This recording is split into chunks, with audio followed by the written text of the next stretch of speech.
to wait in a long line. Nobody likes being pushed around.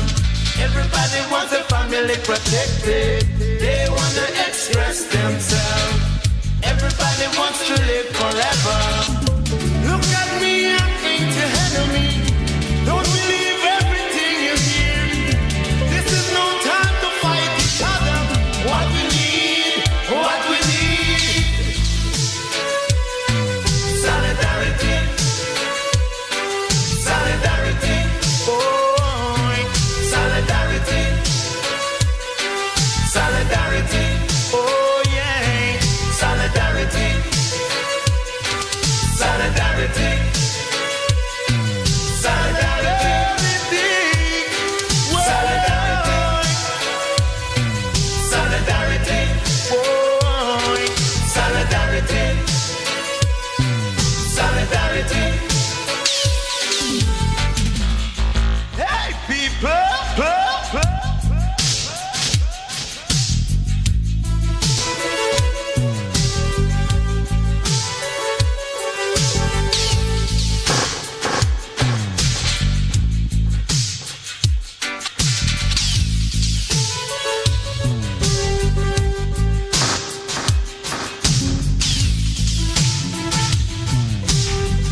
Everybody wants the same thing down there. Everybody wants a happy end. They wanna see the game on Saturday. They wanna be somebody's friend. What we need, solidarity, solidarity, whoa, solidarity, Lord, solidarity, oh yes, solidarity, solidarity, solidarity, solidarity,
up in the morning, love, and the sunlight hurts my eyes, and something without warning, love, bears heavy on my mind. Then I look at you, and the world's alright with me. Just one look at you, and I know it's gonna be a lovely day.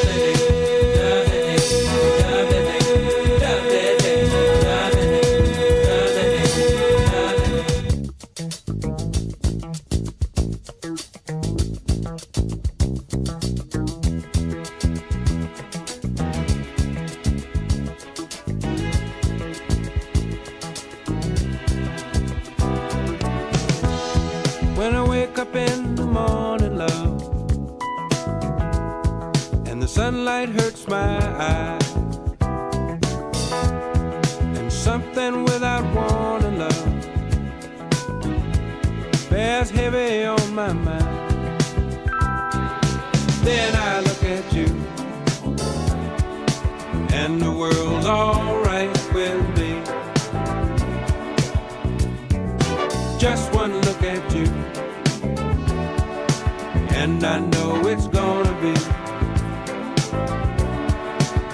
a lovely day.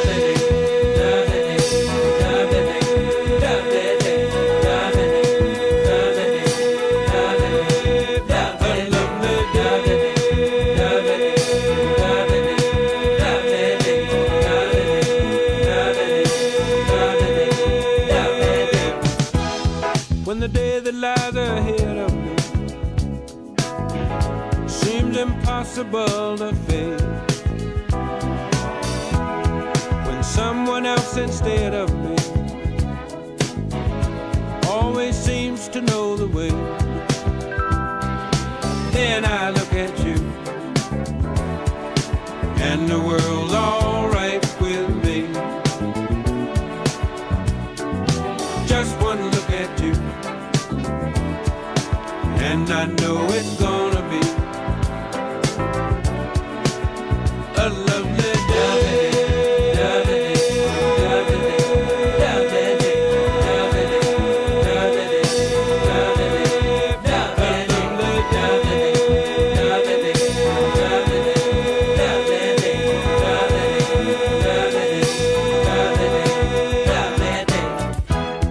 When the day that lies ahead of me seems impossible to face, and when someone else instead of me always seems to know the way, then I look at you, and the world's alright with me. I just one look at you, and I know it's gonna be a lovely day.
travel along wide cliffs of Dover, many rivers to cross, and it's only my will that keeps me alive. I've been licked, washed up for years, and I merely survive because of my pride.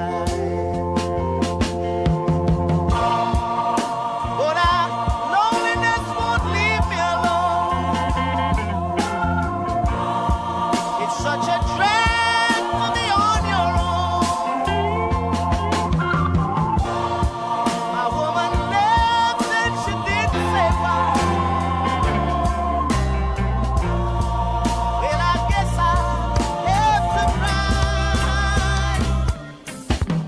Many rivers to cross, but just where to begin? We take this. Good morning and welcome to the Morning Connection, coming to you live from the beautiful gardens of the Ligony Club. We are outdoors again. It's Thursday, the 28th day of September 2023. Oh my goodness, we are truly living in the future now. 2023 used to be, in fact, I don't even think we were going to 2023. I can remember when 2004 was the faraway future. But here we are. We're pleased to be with you. This is the Morning Connection on BES 100 FM. Your host, Minett Lawrence, watching Pastor Percival slowly getting his act together so he can greet you. This is just to say we are here, we are in good spirits, and to thank you for coming on board with us. Good morning to those who have joined us online and those who have joined us on air. Good morning, Pastor Percival. Please come around to your chair. Don't be intimidated by your own lateness. Good morning to Lloydie back at the studio and to our engineer, producer, man of all seasons right here. Morning, Lowell. And good morning to the staff of JD's Urban Pub. Good morning, Catherine, and beautiful Indian girl who is so helpful to me in the mornings when I get here early o'clock. All right, it's Thursday. So much to talk about because we touched on some very thorny topics in the days gone by. I made a note with some suggestions that I want to put to Pastor Percival this morning. Pastor Percival, hurry up and put on your microphone because I will want to ask you why you're looking so grim. You're not looking like your Holy Ghost crazy self. All right. I'm going to set an intriguing question on the table. When the pastor joins me, we take it a little bit further. There have been several Jamaicans who have lost their lives in the last few days. Some of them, old age and sickness, which predictably ran its course. A few of them taken under circumstances of, it seemed like, terror and threat, died in their beds, slaughtered. This morning, we are grieving with a family out of Fort Moore, St. Catherine. A father succumbed to the injuries sustained in a fire. The little 3-year-old, or thereabouts, his son, predeceased him, died immediately in the fire. We're going to create a scenario of all these Jamaicans arriving in the hereafter because we believe in the resurrection and the life. So we're not playing where that is concerned. All these Jamaicans are arriving at the gates of heaven where we sort of anecdotally talk about judgment being pronounced as they arrive. St. Peter stand at the Yes. gate. But that's an interesting one. This morning, the joke about Percival is going to be St. Peter. No, I won't be St. Peter. That's a joke and they stand up at the gate. No. Yeah, it's word for airplay. It's That's word some of for those St. airplay. Peter jokes. St. Peter himself would blush. No. St. Peter stand at the gate and the Yes. devil come here and says that he is an angel. And Oh, this is the devil. Yes. St. Peter says to him, we don't play that here because he was pretending that he was a good angel. So don't play that there. And it was in reference to the fact that he, she that argument. He said, we don't play that one here. So I found it so amusing, it was a real jab at the persons in terms, the different pronouns that are around the place. So St. Peter said, no, we don't play that one here. So the devil arrived as a what? As a they, a it, a she, a him? A shim. And he said, we don't play that one here. So I found it fascinating and interesting. But you are laughing. We don't play that one here. But interesting, as you make reference to the father, I know he was 40 years old, his son was 3 years old. You know him? I did the grief counseling yesterday where he worked.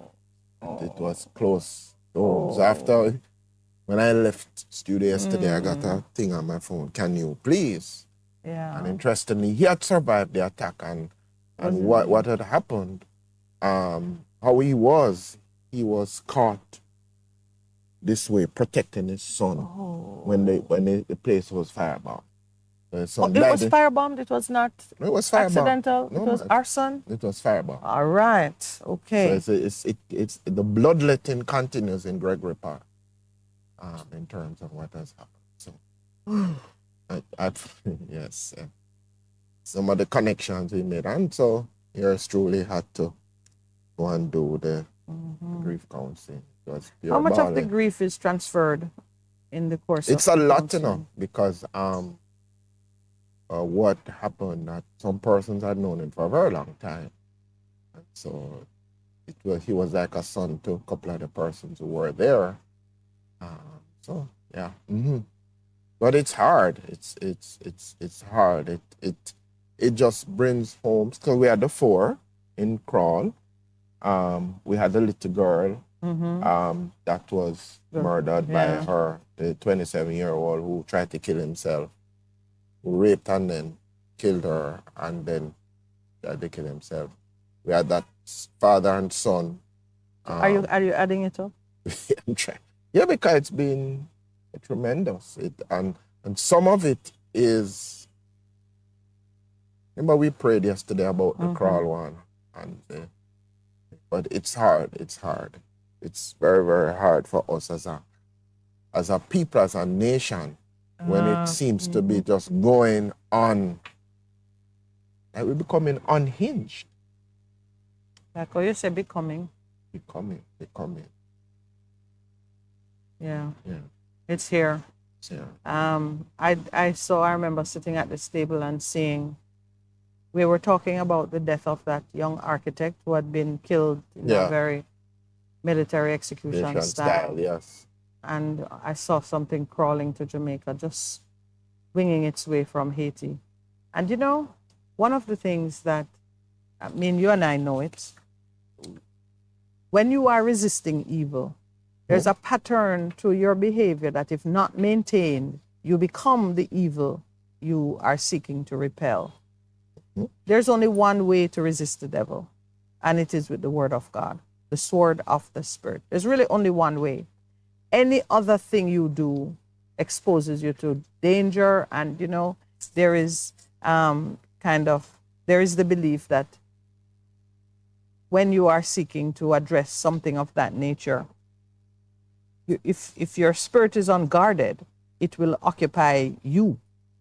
There'll be a transference. So I asked you, for example, when you're doing grief counseling, how much of the energy surrounding the grief, or the grief is really energy, how much of it is transferred really to you is what I meant. If you are an effective grief counselor, all of it is transferred because you are seeking to remove the negative energy from the person's feelings so that what remains is the positive, uplifting part that allows you to find beauty in pain and in death and in suffering, so you can use it to lift you above whatever circumstances you're in. There's no doubt that grief, that loss, that suffering, that pain has those 2 layers to it.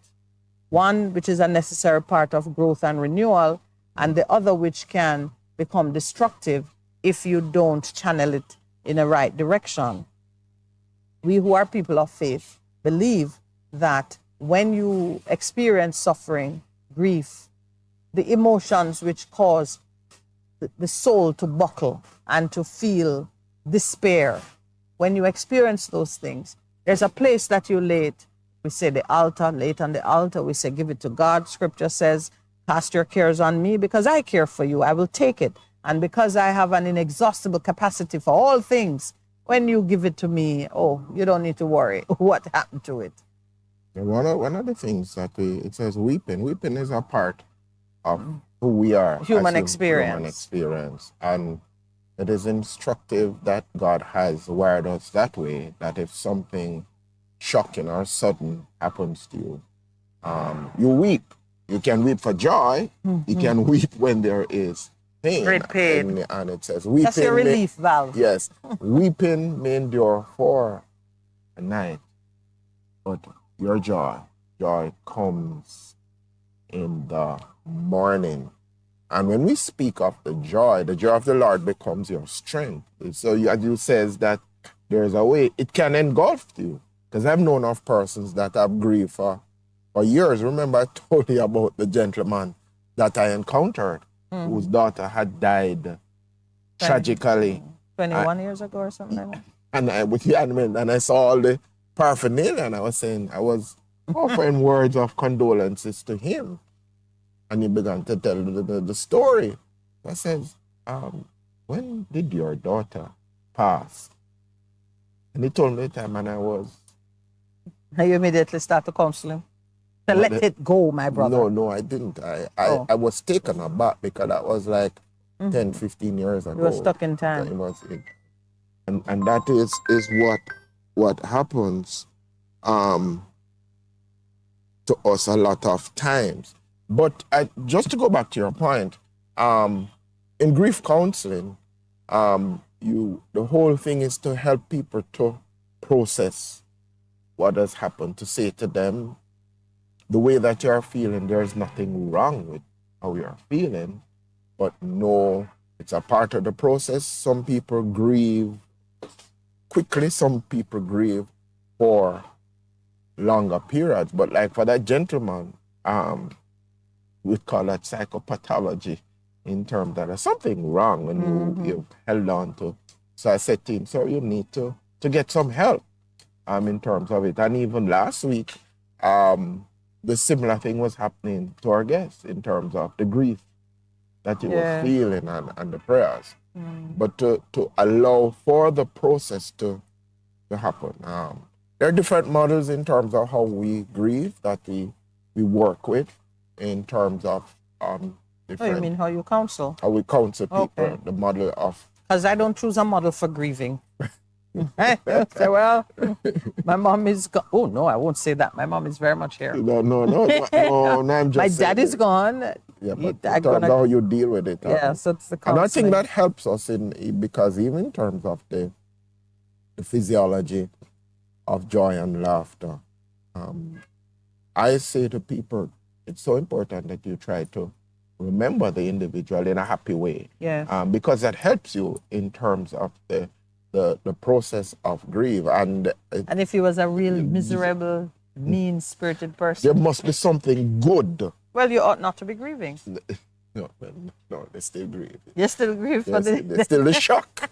You probably want, you see, one of the things is, for some people, you're hoping that they would die, but they never figured that they would die that kind of... So then you feel guilty. You feel, yeah, there's even the guilt. Or Yeah. even for persons, you see this happen a lot of time in funerals, because I've had to work with people, okay, they never paid any attention.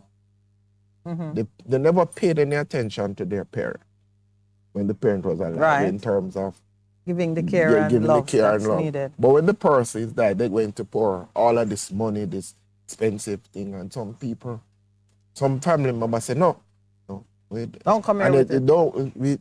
And it creates a rift in the family. I've seen that in recent times. And I said, no.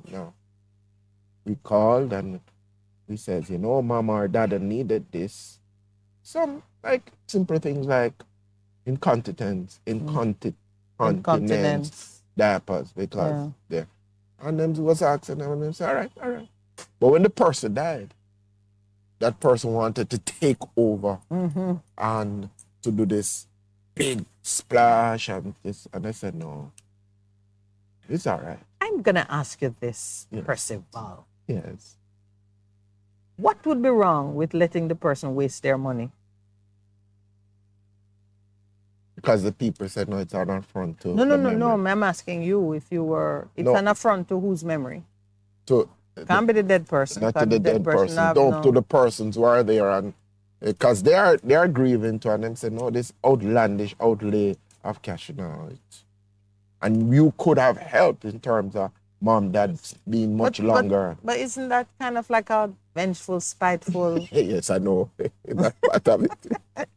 Because really, you know, I just think about it and I say, what's with that if the person want to Waste their money. waste their money? Let's call it that. Waste their money. If they want to waste their money. Yeah. It sounds like you're being fairly mean yourself when you say to one who is feeling guilty and thinks that spending money lavishly is going to make up for the years. yeah. Yeah. Or maybe in their mind,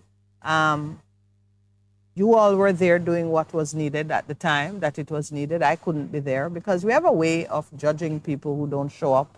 We have no idea why they're absent, but we assume that because we made the time, anyone who does not make the time is being delinquent, unreasonable. No, it's not. It's not. Wasn't even an assumption. It is in this instance I'm reporting. Yeah. They reached out on many occasions Yeah, to the so, person yeah. and said, "Can you?" Yeah. And they were asking them all kind of questions. And What you need the money for? Yeah, and because maybe in on many occasions I gave you money and you did your No, own no, thing no. with They it. never gave no money at all. No. I'm saying, I guess what I'm encouraging here is for us not to judge so conclusively that we make determinations that might affect another person's health and well-being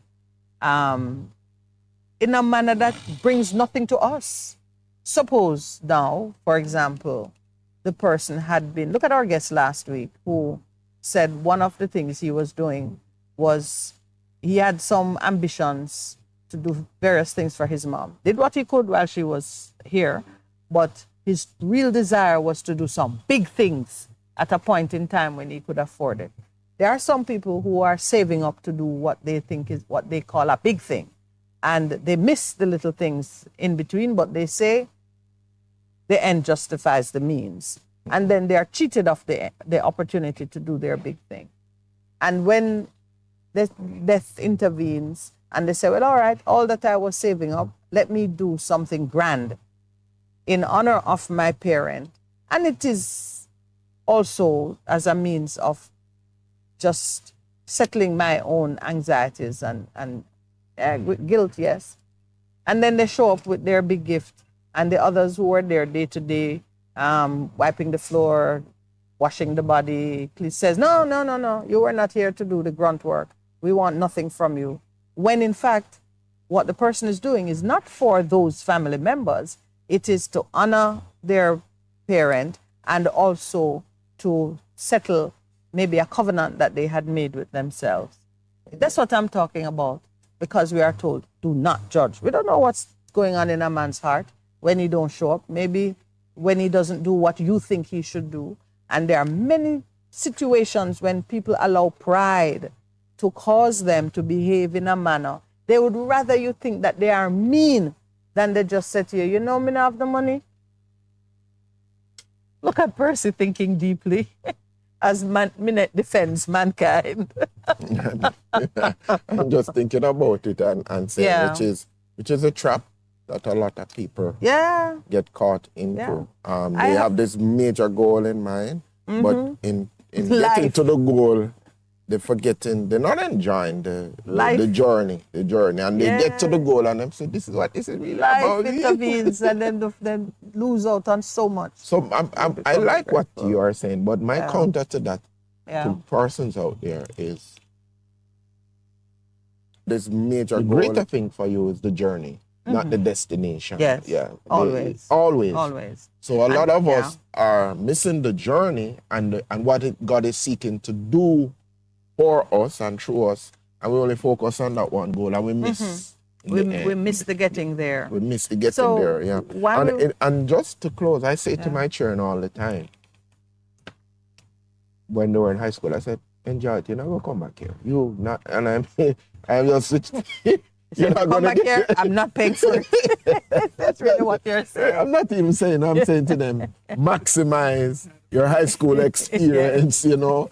Enjoy it, because it is teaching you stuff, you're learning things, it is building your character. Don't just focus on the Getting end away result. from it. Like Yeah. a lot of people, I'm saying to them, because of the mentoring I do with a lot of young people, I say to them, in school, remember, you're writing your recommendation. You are doing your own transcript. So don't Dear think that Jesus. at the end of it, I'm going to get these 10 ones in my CXC, but then you're not focused on doing the work, and your transcript not looking so hot. Because when you go for scholarships or whatever, them see the end result. What are you, in that advice, what are you really communicating? The importance of scholastic excellence, or being an all-rounded person, which means All-rounded getting into sports sports and debating and all you know, around the Christian club and the Glee club where you sing and dance. And you're learning, you're Because your developing. transcript captures all of that, or your Yes, it transcript does. is the part with the grades? No, man, it What captures goes all of to- that. It captures all of that. It captures the grades and your involvement in the other stuff. I haven't seen a transcript in a long time. But the ones Because I'm I've seen the reflecting- recent, yes. Oh, okay, they've revised. No, they revised it. Because I know, like, my son gets my son's report is different. I've never seen one like that, because they do like a psychometric testing and analysis, and the evaluation is done on all of the different quotients: emotional, intelligence. What else? There's like 3 or 4 things that they go into depths about character and so on and so forth. It's not as detailed as that. Yeah, this is a book. I get a Yeah, book book. You on get a my book. son once a year. Oh, wow, you get I a wonderful book. I get a book. But that's because of the kind of program he is in, where there are professionals who are measuring everything. Dr. D. And she uses, when she told me the number of persons who are considering my son's, they're treating him like another child in the house that need to be told to go wash his face and go to bed on time. Well, never that for him, as you probably know. Oh, no, it's not you. Someone asked him, Daddy, what time you go to bed? Daddy is in bed by 7 o'clock. You told me 7 o'clock, 8. 6. His father had to talk to him about, he'll wake up. He was seeking to balance how early he needs to go to bed, so he gets up in time and has enough hours. But he is, I'll say it, he's been classified as profoundly gifted with some asynchronous developmental issues, which his brain is moving at warp speed, but his emotional intelligence is moving at the chronological age. And so it sometimes it just causes some bizarre burps. So the teachers and everybody is just, kind of coaching us. Thank God this child came with a manual. He did. Yes, he did. Not all parents find the manual. Let me put it that way. There's a manual You for all learn of us. Not all parents find the manual in learning. time. But I don't want us to miss what we're saying in terms of the grieving and how people grieve, how important I was that moving is. to the joy that cometh in the morning, but And you want to the- go back to the grief. Okay. Yeah, the joy, but the joy always comes, and the joy of the Lord makes you strong. Yeah, the joy of the Lord makes you strong. Yeah. Oh, Earl Brown is exercising his mind. Good morning, Earl. Earl says, what are the perks that come with those awards and medals that Jamaicans get yearly by the government? Nothing. I think it comes in a nice box. A nice box, that's what you get. And yeah. and you can, I guess, your children can inherit it, but not to wear it and say No. it's a trinket. I don't think there are any perks that come with it, like, No a perks, you don't get no year-long perks. supply of Blue Mountain coffee. No, you don't get no perks. It's just a thing there in your name. Or a check. But you get parties, because once you are awarded, there is always a party if you have people who want to celebrate with you. I shouldn't say always. I've known a few people who just had breakfast and went back home. See? or had lunch and went back home. For the persons who... Yeah. All right. Earl was answering the question I posed to you. We're going to get back to it because I want us to exercise our mind on it a bit. Earl says, only those who died in Christ and those who remain in Christ will be caught up to go to heaven. And he quotes from the book of Thessalonians. Oh, The question I had posed to you, and I'm making a list of the Portmore father and his son. The father died. He gave his life for his son, it would seem, though his son was also taken. The family of 4 in Crawl who died at the hands of terrorists.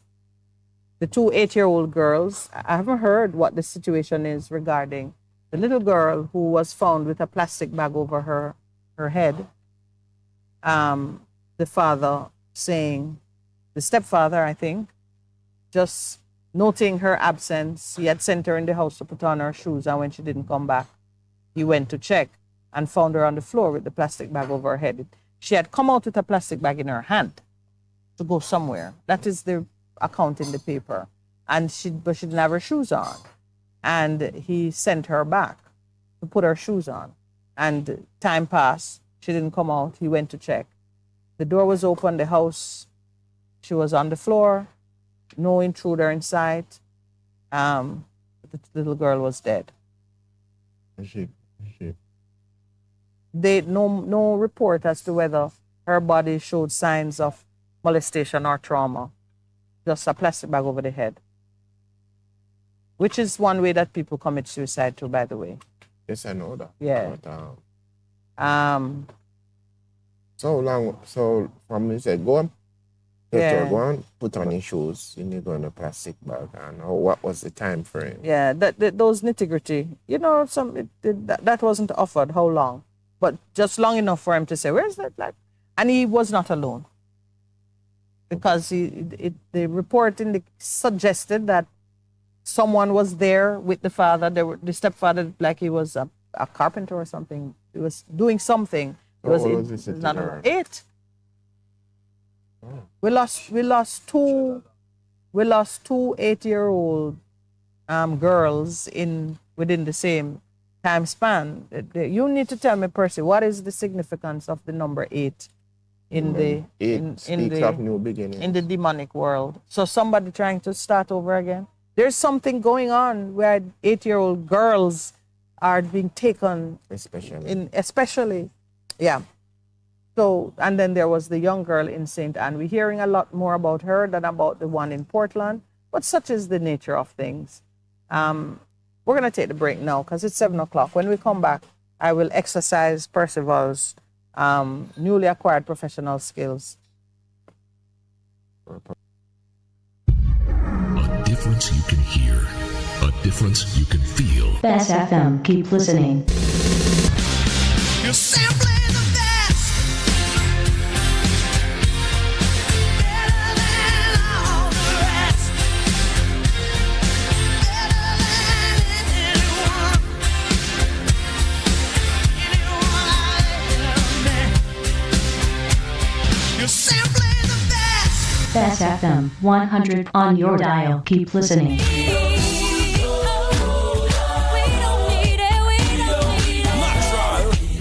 The Jamaica Anti-Doping Commission, in association with the Jamaica Information Service, now presents Jadco and You.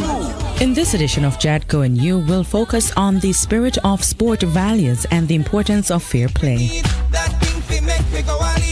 The overarching goal of sport is to win. However, the experience for participants can become negative when it becomes solely about winning at all costs. This is why one of the goals of anti-doping programs worldwide is to preserve what is intrinsically valuable about sport, what is often referred to as the spirit of sport. There are 12 spirit of sport values, and these include health, ethics, fair play, and honesty, athletes' rights as set forth in the code, excellence in performance, character and education, fun and joy, teamwork, dedication and commitment, respect for rules and laws, respect for self and other participants, courage, community, and solidarity. The spirit of sport values are intended to create an environment where athletes understand that it is not just about winning at all costs. These values exist to protect every athlete's fundamental right to participate in clean sport. Individuals can play their part in protecting the spirit of sport by competing honorably, playing fair, practicing sportsmanship, respecting teammates, opponents, rules, officials, and self, and having compassion for competitors. Athletes, when faced with tough decisions, seek out reliable information, ask questions, be courageous, do what you know is right, and if mistakes are made, learn from them. So the question is often asked, why is doping prohibited in sport? The fundamental reason doping is prohibited in sport is to preserve the spirit of sport. Doping not only poses a threat to your health, but it is also cheating. There are also several social consequences of doping. These include loss of sponsorship deals, loss of income, athletes and or teammates may be stripped of previous achievements, isolation from peers in sport, damage to career prospects, effects on emotional and psychological well-being, and ultimately permanent damage to reputation from bad media publicity. Athletes, we know you all want to excel at sport as this can contribute to upward social mobility. However, when winning becomes the sole aim, some persons may resort to doping to gain advantage. Every athlete deserves the opportunity to participate in clean sport. But remember, even though winning is important, athletes are encouraged to play fair. Student athlete of Osherias High School, Rabina Barnett, encourages others to play fair. My advice to students about keeping sport clean is that it's not always about winning, and when the focus becomes winning, you will take any measure or you will go that extra mile to win, and hence you will participate in these activities. So when you keep the focus on improving, gaining the experience through the sport, then now you will eliminate all of those other kinds of activities. Once again, junior athletes and their support personnel will be provided with the opportunity to learn more about the spirit of sport values. Join us at the 2023 series of the Junior Athletes Anti-Doping Education Workshops, which will be held in 4 regions across the island from October 4 to 25. Visit our website and social media pages to hear more about this. Marvin Gale, coordinator and supervisor of the Physical Education Department at Fogo Road High School, encourages secondary schools to make it their duty to be part of the workshops. All secondary schools in Jamaica, undoubtedly, they have sports programs. So the more they sensitize their students from an earlier stage, it's better for them, because most of our Jamaican students, the ultimate thing is to become a professional athlete, and having the foundation to build on, that will be good for them. So I'd encourage all of my secondary neighbors to participate in these programs, because it not only benefits their student athletes, but it also benefits them as a school. Protecting the spirit of sport is something everyone can do. So let us play our part in keeping sport clean so that we'll continue to reap the benefits. The Jamaica Anti-Doping Commission, committed to the fight against doping in sport. To learn more about the fight against doping in sport, contact JADCO at 876-929-3500 or visit our office at Balta Multiplex, 1 Balata Avenue, Kingston 10. You may also log on to our website, jadco.gov.jm. Feel free to check out our Facebook, Instagram, Twitter pages, or YouTube channel. This has been JADCO and you. Until next time, remember, you don't need dope to cope.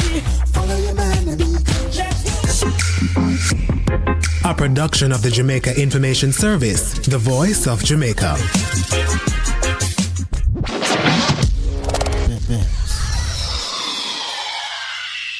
The Ministry of Finance and the Public Service presents MOFPS at Your Service Expo, October 4th, 2023 from 9 a.m. to 4 p.m. at the AC Hotel Kingston. See how the ministry has invested to improve the customer experience. Visit over 15 booths featuring the ministry's divisions, departments, and agencies. You can learn how to apply for a scholarship, check up on your pension, and so much more. That's the MOFPS at Your Service Expo on October 4th, 2023, starting 9 a.m. Admission free. Visit mof.gov.jm for more info.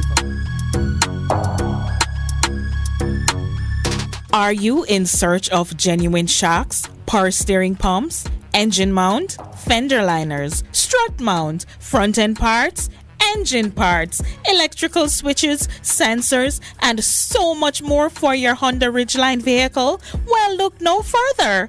contact Mormac Auto Parts at 326-7371 or 821-5232. Remember, Mormac Auto Parts, your Honda Ridgeline new parts dealer. We're located in Kingston. Call us at 326-7371 or 821-5232 for more details.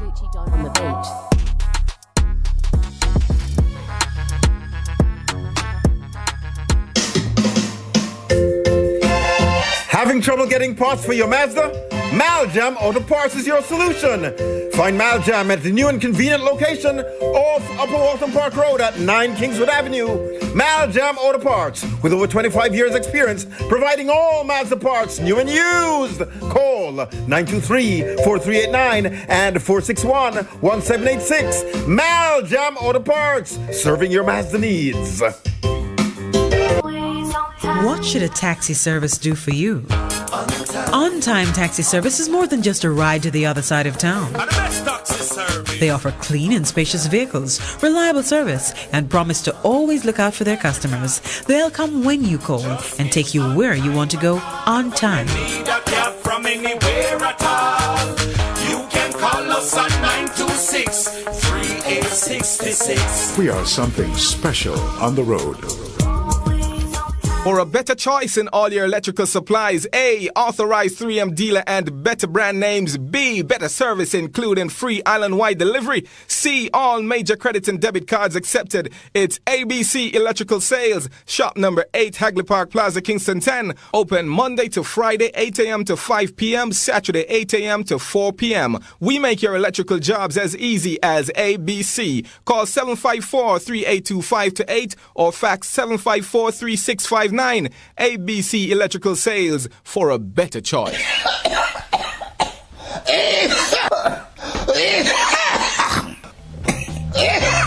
That no sound healthy at all. Get healthy, my friends.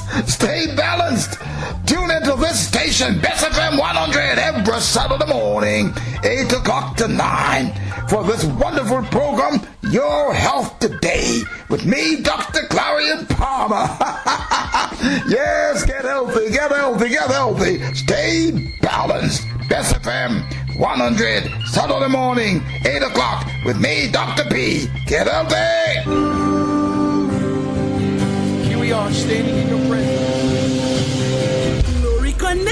Glory Connect. Join us on Bess FM with Apostle Prophetess Denise Wellington and Pastor Alicia Gonzalez Morgan every Saturday at 4 p.m. on Bess FM Radio. Come out and discover your purpose. Take up that phone and dial now. Call and experience something new. Experience something great. Experience your own expression of encountering the supernatural glory of God's abundant life and transformation being fulfilled. What are you waiting for? Are you depressed, oppressed, worn out, tired, or stressed? Have you discovered your true purposes yet? This is the moment. What are you waiting for? Connect now to Glory Connection. Call and experience the Word of God, intercession, healing, and deliverance. Experience something great. Receive salvation and breakthrough. Connect. Tell a friend, family, and your neighbor. See you then. Nothing is Impossible for God is a deliverance ministry dedicated to the preaching of the gospel and the healing of the sick. Aired on Bess 100 FM, Sundays at 12:30 to 1 with Reverend Neville Otten Pastor. Your life will never be the same. Pray for the prayers and receive God's deliverance ministry. This program is sponsored by PJ Distributor at the corner of Main Street, Santa Cruz and Market Street. For prayer, call 828-4413. Luke 1:37, Jeremiah 32:17 said, nothing is impossible for God. God bless you, my friend.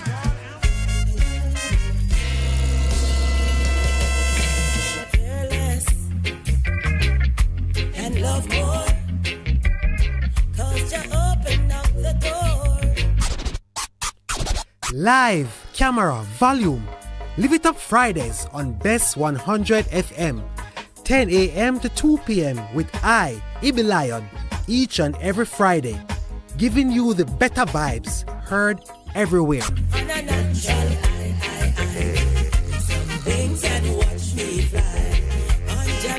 The Morning Connection is not your usual talk show. We aim to stimulate discussion and chart new paths to self-empowerment. So please join us, Minett and Percy, on The Morning Connection, Mondays to Thursdays, 6 a.m. to 10 a.m. on Bess 100 FM. A difference you can hear, a difference you can feel. Bess FM, keep listening.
Good morning and welcome back.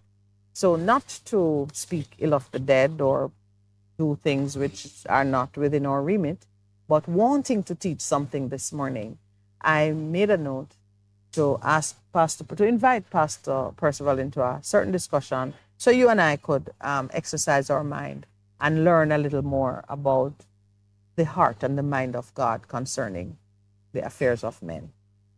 I saw two great Jamaicans arriving at the pearly gates.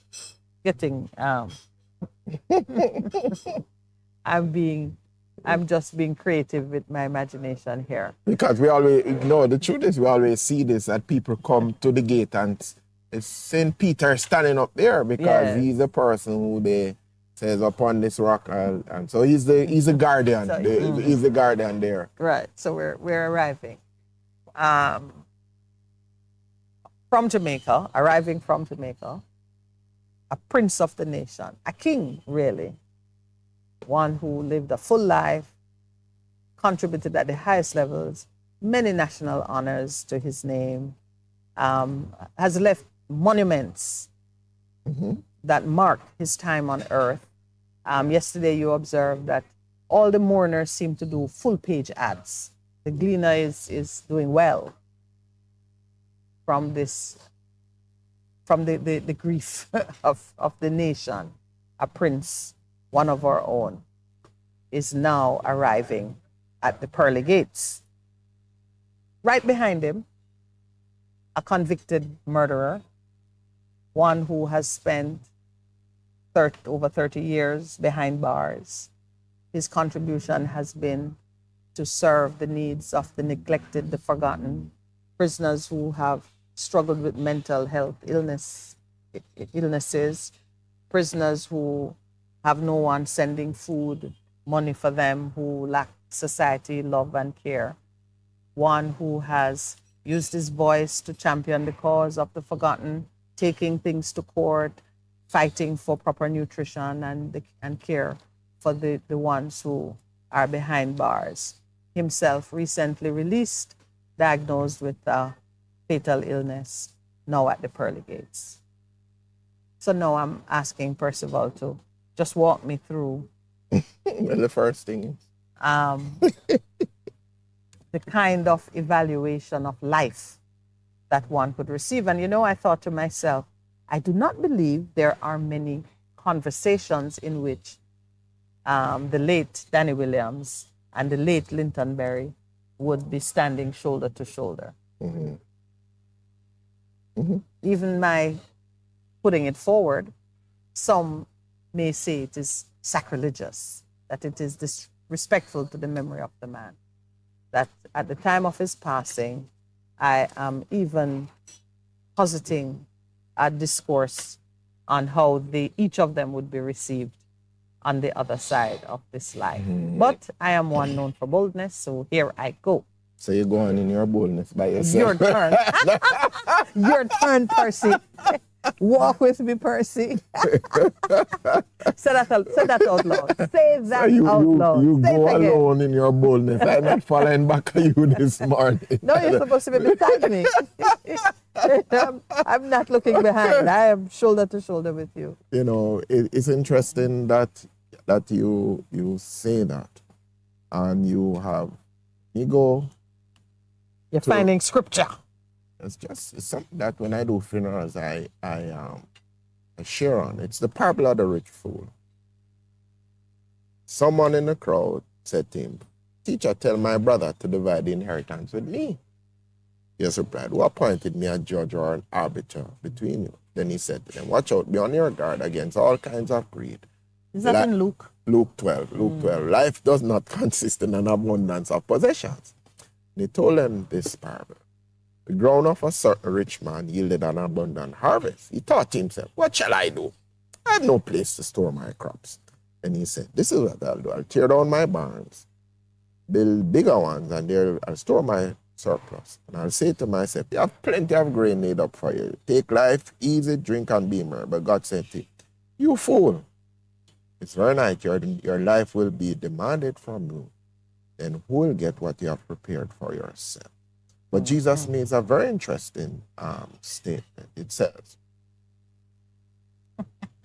"This is how it will be with whoever stores up things for themselves but is not rich towards God."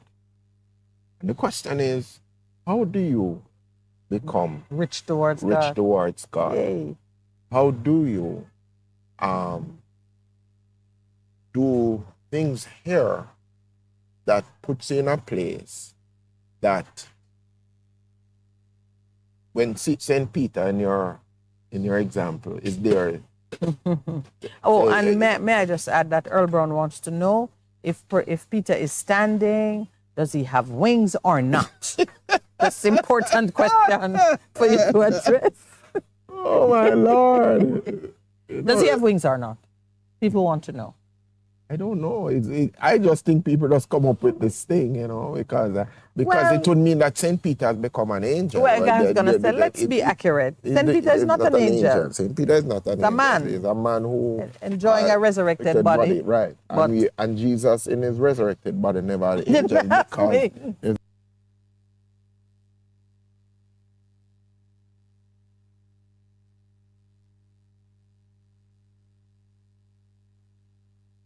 angels and men who have been resurrected. So angels are servants and messengers. Right. They're not as highly placed as the saints. He has created us. He said, all right, so carrying on. Sorry, Percy. So how do you become rich towards God? So I ask you that question. Well, there are works. Well, first, everything begins with the love of and obedience to the ways and what God has ordained for you.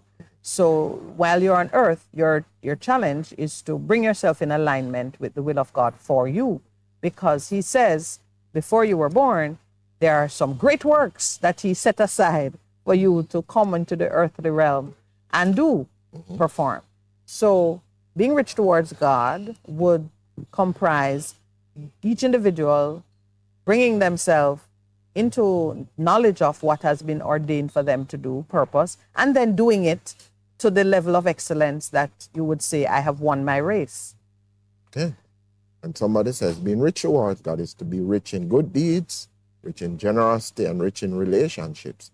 Command those who are rich in this present world not to be arrogant or to put their hope in wealth, which is so uncertain, but to put their hope in God, who richly provides us with everything we need for our enjoyment. So being rich towards God, to me, is about the works you do, which is in obedience to how God says we must live our lives, fearing God, and then loving our neighbor as ourselves, But it's not random works. I mean, we know that it's good to give to certain cases, but you jockeying to go and give to the person that Minett is supposed to give to because that person seem high profile or that looks like that's a better fit. Or because that's how some people give their work. They say, I'm doing these works because I want everybody to see me. God says, no, that's not it. Your field of work might be in prison. Yeah.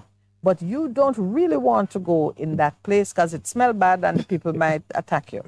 So you decide that you'd rather work with the orphans or you'd rather work with school children. But the word of God says, what is good religion in James? That's why I was hoping you would get there. Is it what is the widows, the orphans, the poor people in their moment of distress.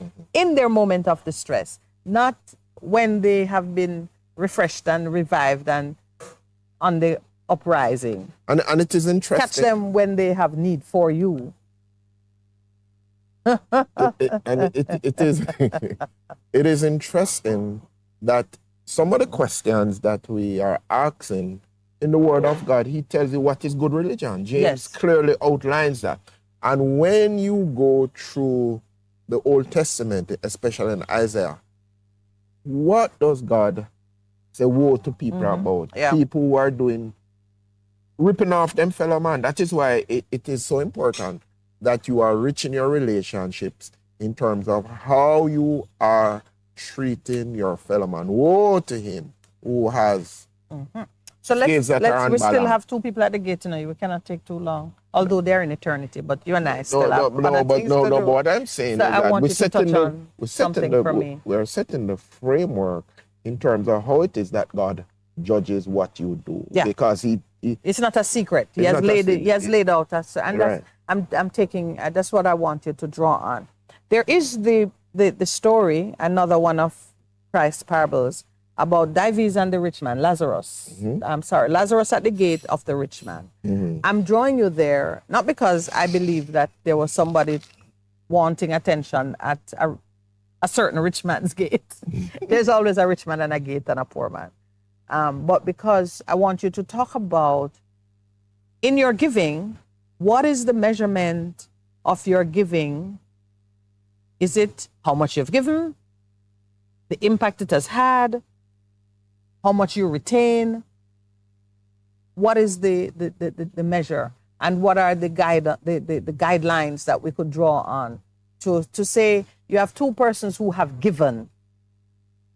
If you had to balance the giving. At this point, I can see that both men are going to be admitted, but there are levels and levels. Yeah, because people don't even know, why Jesus kept speaking about accountability in terms of the talents. The one with the 5 talents, the one with the 4. Using what you've given. And using it to give glory and honor to God. That is the real measure. So you've touched on one nerve there. It is being a good steward, using what you have been given. So if you've been given talents and you have not used them to bring glory to God, you have used them to profit yourself, to build an empire, to be remembered greatly by men, then you're going to be one of those Pharisee person who their reward is in the accolades they get on earth. Right, not in because heaven. Men sure did appreciate all that they were doing, but they were not using the talents to bring glory to God. They were using it to gather adulation and worldly applause. Not saying that Mr. Williams did that. He sure got enough worldly applause. Yeah, but even I think we are created as means to worship God. Yes. Remember, our worship is our work. Yeah. And our worship being our work means that in the things that I'm doing, I'm seeking at all times to bring glory and honor to God, to honor. For it to count in that moment of accountability. Because that is how he's ultimately the judge, and he's watching, he's looking, and he's. The widow's mite. Yeah, and I was going to go to that. All right, because I'm taking you there, man. He was saying that, look at this. These guys came in, as it were, and they were given. And one preacher heard says, he just catch himself against the offering plate and was watching who was giving. And he says, you see all of those people who have given. So it's biblical to watch who's giving. Yeah, to judge people's work. No, some people say the pastor only watches. And I'm teasing you. You know, That's and he says to them, no, you see that lady? She's rich towards me because out of her nothingness, she's given all that she has. Them, it's kind of what said the what left. Yeah. Do you think that people like Bill Gates and some other wealthy people who have created trusts into which they have put a great proportion of their wealth in order for the trust to do good works, are they But the good doing works to what? Good works to bring honor and glory to So God. you're answering it. Yeah. The test is, are those works bringing honor and glory to God? Are those works that they are they're doing? monuments? Yeah. Are those works aligning themselves with what God's original plan has been for humanity? Because remember, we are the what? The pearl? We are the centerpiece of his creation. And if you are creating these monuments and doing all of these things to go counter to what God has said, human beings have been created in the image and likeness of God to bring glory and honor to him. And then it look good, it look good, but God saying, when I send the fire against it, what yet remains? And then number 3, I'm making a note. What of the commandment coming out of the Sermon on the Mount that you love your enemies? It is loving the unlovable that makes you rich towards God. Yeah, because you're coming out of yourself. You're making a distinct decision first to obey God. By loving the unlovable. By loving the unlovable and loving your neighbor as yourself. So in your evaluation then, supporting the growth of wealth nationally for both the rich and, well, mostly the rich, the rich get rich and the poor get poor. That rule holds. You working in that field versus being in the prisons, in the gutters of the streets and the ghettos and so on, that working in that unlovable field would rank more highly than working in the... On the face of it, yes, but on the face of it also, remember each one of us walking in purpose. Yes, and so even the man who... Top of the class, Percy. Even the man who is walking in... Because you have to understand purpose, because God is not against wealth and riches. Let me just put that out on the table. The question is, when you get it... Who is ruled by it?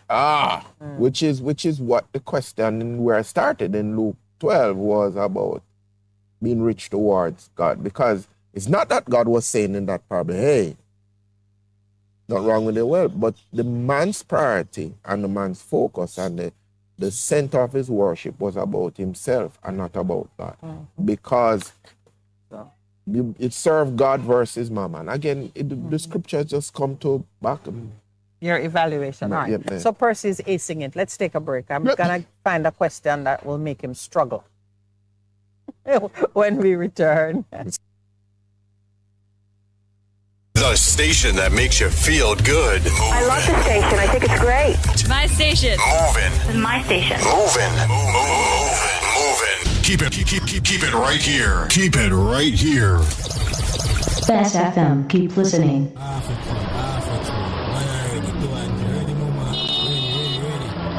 Is this the confusion you feel when trying to work your way through medical systems in Jamaica? Try a dose of Ask Dr. Mary every Thursday at 5 to 6 p.m. Let Dr. Mary help you understand your medical problems and bring you to a calmer place. Here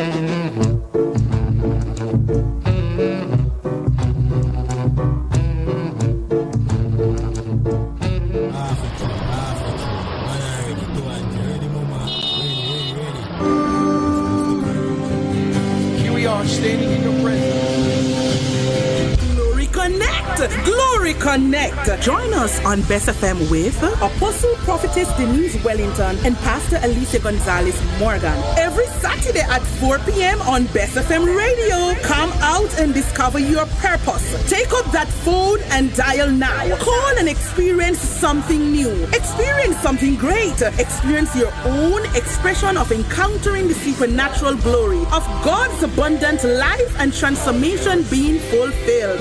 What are you waiting for? Are you depressed, oppressed, worn out, tired, or stressed? Have you discovered your true purposes yet? This is the moment. What are you waiting for? Connect now to Glory Connection. Call and experience the Word of God, intercession, healing, and deliverance. Experience something great. Receive salvation and breakthrough. Connect. Tell a friend, family, and your neighbor. See you then.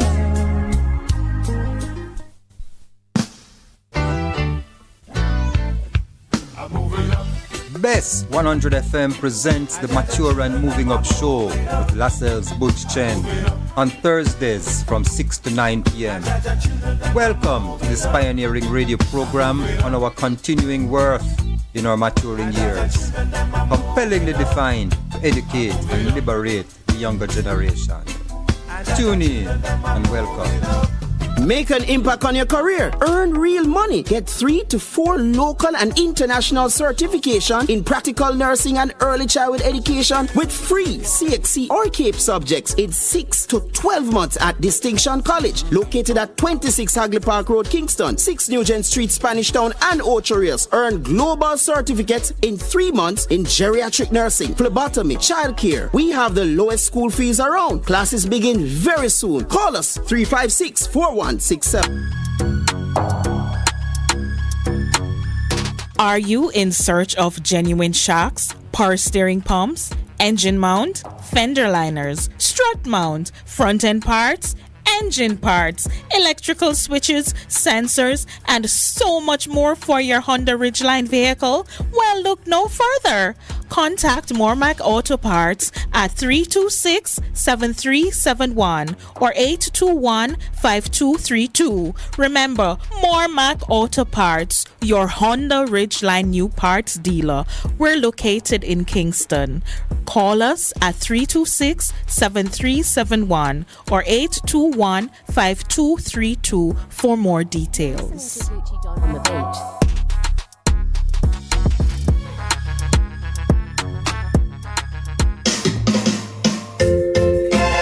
Having trouble getting parts for your Mazda? Maljam Auto Parts is your solution. Find Maljam at the new and convenient location off Upper Waltham Park Road at 9 Kingswood Avenue. Maljam Auto Parts, with over 25 years experience, providing all Mazda parts, new and used. Call 923-4389 and 461-1786. Maljam Auto Parts, serving your Mazda needs. Vijam Printers for all your printing needs. We specialize in calendars, flyers, brochures, and more.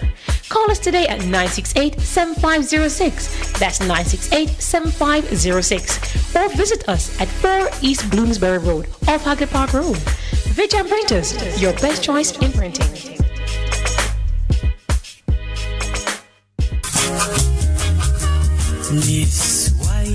Greetings. I go by the name of Miss Maya Waste. Catch me on Bess 100. I will be discovering the greatness of Jamaica and Jamaicans through people, places, and things, home and abroad. Playing you some good music, along with interviewing artists, soundmen, producers, and Jamaicans making a difference all over the world.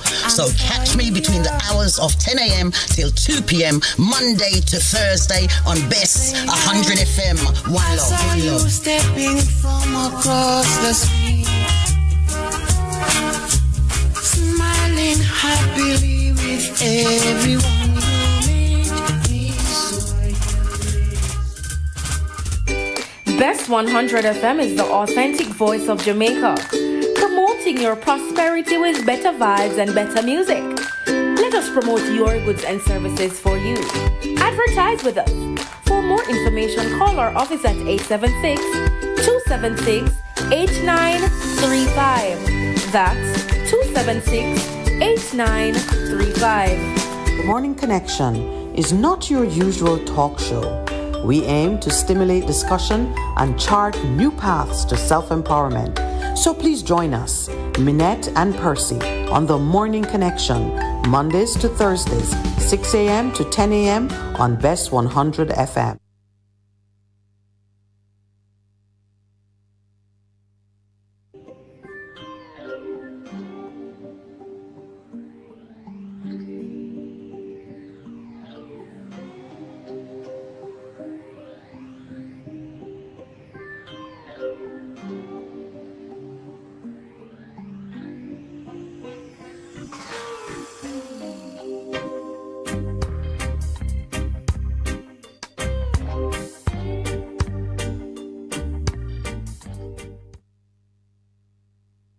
Welcome back. It's 7:37 a.m. Thursday morning. We are delighted to be outdoors at the Ligony Club. It's one of those perfect mornings where you're looking at the brilliant sunshine ahead of you. Everything is glistening. You could even see a little dew on the grass. But where you are is cool. We're in the shade under the big mango tree, which gives generously when it's in fruit. Thankfully, it's not in fruit now because sometimes it punishes you with its generosity. Anyway, thanks to the Ligony Club for hosting us on Free Flowing Thursdays. We are very pleased to be outdoors. This is a breath of fresh air for me. I talk about it all the time. We are on the dining terrace. If you are visiting Kingston, this is a premier place to spend some time. You have the flexibility of just chilling in the gardens, taking a swim in our oversized swimming pool near Olympic size. Near Olympic size swimming pool. A full-service gymnasium where you can do just about everything. You're right by the Emancipation Park, so if jogging is your preference and you want to be on a jogging trail and be seen out and about in the city, we're right next to Mandela Park. We have 6 squash courts, 8 tennis courts, and I could go on and on. But I think maybe the icing on the cake is JD's Urban Pub, where they now do a buffet breakfast. So the waiting time, for those who don't like to wait, the waiting time is near zero, and the staff is friendly, courteous, and I would say they certainly spoil our team, especially Percival, because there's women on the wait staff, and they're very tender with the pasta. But that work will not get you into heaven. That is which one? Being tender with the pastor? No, being envious. No, that's not envious. That's giving credit where credit is due. Oh, I tell you. I benefit when they are kind to you. You know. It's been up by They always bring it up. They bring it up for two. Precisely so. So I benefit from it. But no, we do recommend the Ligony Club and JD's Urban Pub. We've been here now almost 2 years. Almost 2 years. Yeah. We came for 6 months. We're like that neighbor that doesn't leave. You know, the visitor who come and say, I just dropped by. And then before you know it, they're living in your house. Oh, jeez, man. Yeah, that's who we are in this garden. Listen, sometimes when I come in the morning, I sweep up because the leaves have fallen. I think they appreciate. I do my Thursday morning. Yeah, I do my share. Do your penance. I do my share. But no, we are talking some serious matters because so many Jamaicans are dying. And it's not just the fact of death, but the circumstances in which they die. We are pleased when they die from old age and natural causes. Those who die in a state of terror, not pleased at all. But it is giving us an opportunity to speak a little about the afterlife. And as Pastor Percival put it, how do you ensure that you are rich towards God? You send it ahead of you, man. There is an afterlife. And if I were you and you get into a debate, is there, isn't there, I would say just assume there is and do what is necessary to secure you. Because guess what? There are no do-overs. Yeah, when you close your eyes and you realize, shoot, they were right. All of this time. So it's better somebody said somebody spoke about if you're a gambling person, you can't lose with this gamble to live your life with the reality that there's an afterlife. Because if you say there's an afterlife and you do what you need to do, you're good. But if you say there's none and you end up dying, you're going, ooh, what's happening here? Yeah, They that's were not right all this time. right. That's not the time for you to say, "Oh my goodness, I wish I had believed what I was hearing." So, Pastor mentioned the widow's mite, and from the widow's mite. Well, first you did the rich fool, which Rich young fool, yeah, which tells you about not just stewardship but prudence in how you treat with wealth, using it to bring glory to God as opposed to saving it up for yourself, thinking that you are your own provider. You're not the Egyptians who figured. Oh, you mean the pyramids, the that pyramid. you can take it into the afterlife. Yeah. Okay, the second thing you mentioned, which it seems real important to me, you mentioned the widow's mite. And the great lesson from the widow's mite Motivation. is it's not what you give, it's what you have retained. If you give of all you have, then it is noticed in heaven, it counts. So those who die super, super wealthy have a problem because they now have to think, did I really keep back the best for myself and only give from the pickings? Because I was a lot of always... people do that. Because somebody told me the story of this person, this gentleman, who, when he started giving, gave 10 and 20, and he ended up eventually giving away 90% of what he earned because they say I can't live on 10%. But the remarkable thing about that is as he started to give, it started to increase. So the 10% became more and more. And he was able to say, I don't need all of this because, you know, there, in our world, there is the tendency to show off. Like you relate to the story of some recent executives who heard about this $350,000 US Benz and said, we want 3 of those. And the next thing we heard, 3 of those? It's unfortunate. And we have a tendency as human beings to think that more. To flaunt it in the face and to show off. We think more wealth means more pleasure, more blessing. It doesn't. And people find the emptiness in all of what has happened and then going, it is truly more blessed to give than to receive. Yeah. So we learn from the widow's mite that being rich in God means you have kept the little for yourself and given the greater portion to the need. And if you can give all, the Lord notices. Then I want to take you to one of my favorite parables. This is the rich man and Lazarus. And the lesson to be pulled from that. Because the rich man died wealthy. He was not like our late great son who was known for good, was a Dorcas to many, known for good deeds. He did live it up. He lived it up and he ignored and the man was the one who was right at his gate. Yeah. But there's a question when he asked for Lazarus to be sent back to warn the other rich people. And there are many rich people who are still in Jamaica. All of my brothers. All of my brethren down there from the lodge who are still missing the point. When he asked for that, an answer was given to him, which is where I think we should be going. He said, of course, it was refused. So he said, he answered, I beg you, Father, send Lazarus to my family, for I have 5 brothers. Let him warn them so that they will not also come to this place of torment. But there's a place of torment because if you have not prepared for it, you will surely go there. And Abraham replied, they have Moses and the prophets. Let them listen to them. So right here on earth is the answer to that question. But there is, when he asked Father Abraham to have pity and send Lazarus to dip the tip of his finger in the water to cool his tongue. And Abraham replied, son, remember that in your lifetime, you received your good things while Lazarus received bad things.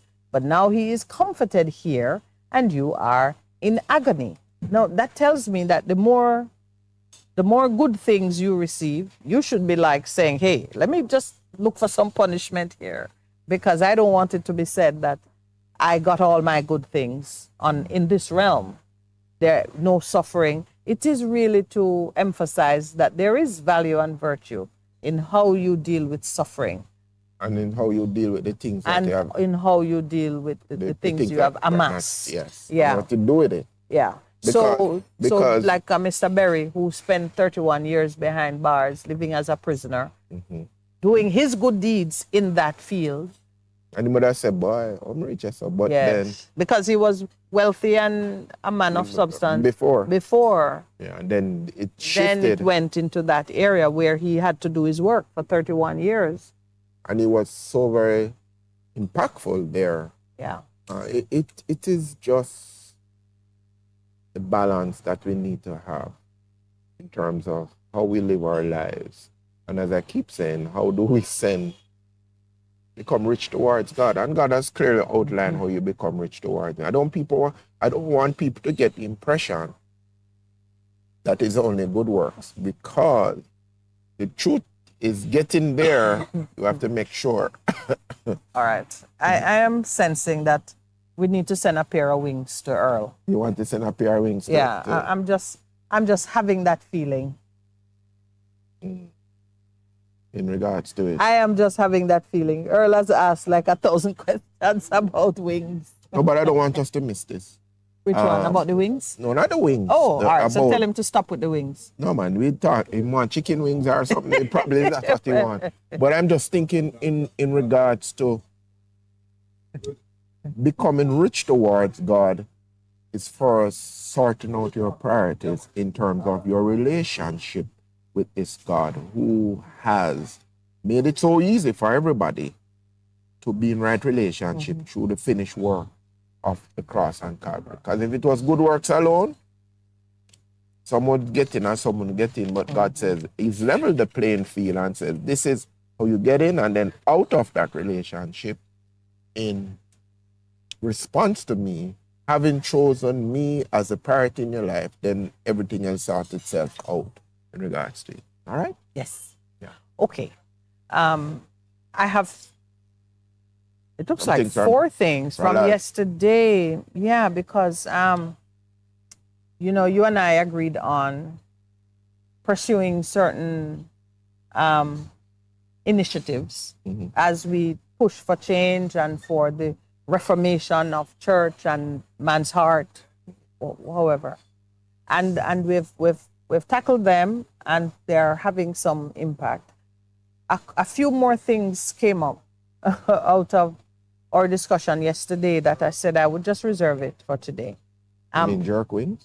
I had brought up the law suit which the U.S. Virgin Islands brought against J.P. Morgan. And the focus here now is not so much on that the government of a country did it, but that they saw the necessity to bring justice and bring scrutiny to the actions of a large financial institution which had knowledge, had information, which could have been used to prevent the violation of some, you know, basic rights of individuals. And human beings, yeah. Right.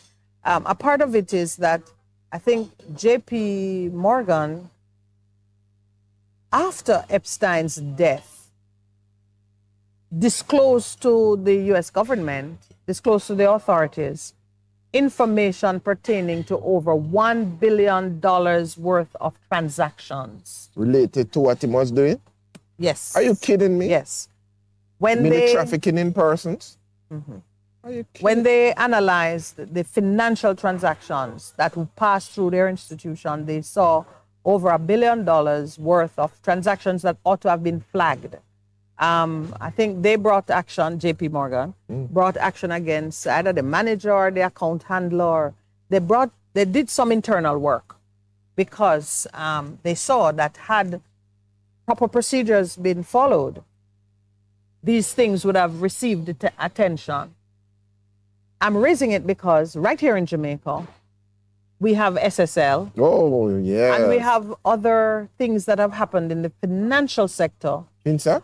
Where, well, that one is so big and old. But Still need the FinSAC report. The FinSAC report needs would to be done. instructive on some of the things that we ought to be catching now. Maybe, but yes, FinSAC is a whole different kind of thing. But you and I have come of age in the time of the anti-money laundering regime, the know your client customer regime, where a certain level of scrutiny should be applied to transactions of a certain value or transactions of a certain repetitive, consistent nature, names that we see recurring, gaps that we see in due diligence data and the like.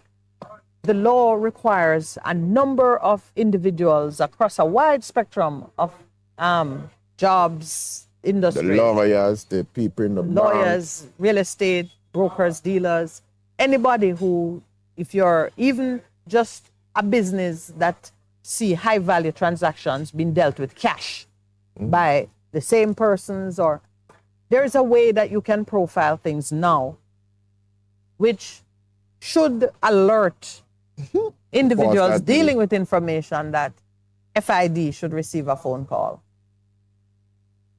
There's been multiple failures, have to be. We've had Alliance prosecuted for conducting a loan business in a foreign currency for which they had no license. Other banks that have been other banks that, but we don't hear anything about it. At one point, FID said 6 financial institutions were under investigation for various things. We hear nothing about it.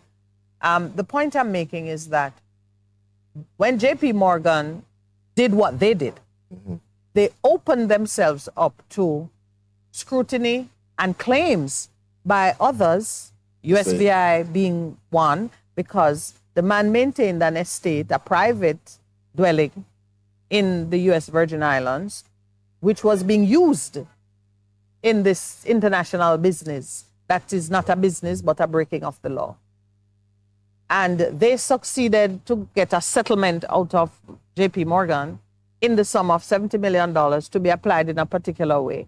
$20 million to legal fees, so the lawyers did nicely, and $50 million to charities and initiatives that serve the victims of these crimes. What should apply in Jamaica is my question, because we have the same thing happening here. Mr. Blackman confessed himself to be the one who led a criminal enterprise, giving instructions and so on. They were committing robberies. They were extorting monies from various persons. And it stands to reason that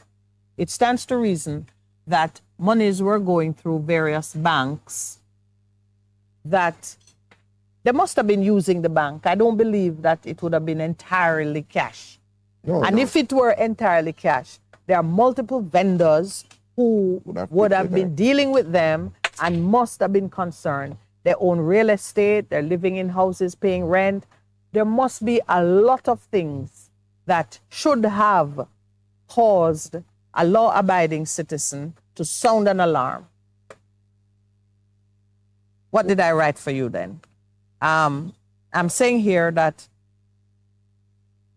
better regulations, deeper regulations, more education, information, whatsoever it might be, greater legal activism. I'm saying this now, and I hope that some lawyer listening is inspired to now dig deep to say, okay, if I represent someone who was the victim of this gang or the victim of one of these banks causing a loss of money because they did not follow the rules, they did not sound the alarm, look closely at what action can be taken to restore to those who have suffered loss, because there is a shared liability which occurs. And I mean, I broaden my thinking to even look at real estate developments where the developer and the bank that financed the developer failed in their duty to ensure that purchasers of a development receive the value that they expected. I'm looking in the realm of sharing the responsibility for the failure of certain things with those who are deep in pockets and who stand in the background, profiting from the overall enterprise, but never having to take responsibility for their actions. Or their inaction. Because remember, you know. So let's talk. Wow. We talked about a whole heap of stuff, you know. But what I hear coming clear is responsibility. Responsibility of those who are in governance to ensure that the proper systems are set in place. And we don't just say because they have money, they can do anything they want. They because they are so deep in the back, you don't really see them. Yeah. And then also, if someone had cut off Mr. Epstein's access to his own money or the flow of funds, he would have been inhibited in the conduct of his business. Right. And then as you responsibility, because the person who handled his account, the $1 billion that was flowing through, could I say, well, but the thing is that I'm getting a nice commission yes, or I'm in the, so there's that. I believe that in the area of private law, there's more that lawyers can do, following the money and tracking who really failed in what duty. And in the realm of public law, there's a lot more that we can do in terms of policy and regulations that can affect those things. I'm going to consider it with a little more depth on the weekend and then come up with some things. Because even you see all of what's happening here in Jamaica, so the SSL is there. Yes. And you're saying to yourself, where's the bank's responsibility in all of all of it? Because you raised it from the very beginning. You say, but it's not like you, all right, so I put my money, you hold accounts, but then this money is moving out and somebody will say $3 billion worth of it. Yeah, and SSL can't move money. So it's kind of very unfortunate that does happen. And then we are now getting to a place where people are asking questions, asking very, very serious questions about, is there no morality to what we're doing? So we're having a guest joining us at what time, Mr. Producer? Okay. We're scheduled to have a guest here. A son of the soil who has returned to Jamaica from England, doing business with the government of Jamaica, working in the area of data security, data protection. Right. And these are some of the, there are some tangential issues which may arise when he's here, because the business of that shared liability, those who are running in the background, without whose facilitation the deals cannot happen. Just like how the anti-money laundering regime has tagged lawyers and accountants as enablers, and they have stretched the regulation to reach the offices of those persons who are not central to the criminal activity. They're facilitators. They set up trust accounts. They might run a transaction. They'll put monies in their own account so as to complete a transaction, and it disrupts the chain of events enough to give coverage to the criminals. I think we need to consider now more greatly the role of the banks and financial institutions. So when we come back, we're taking our 8:30 break at this point. 8 o'clock break. 8 o'clock? Oh, I wish it were 8:30.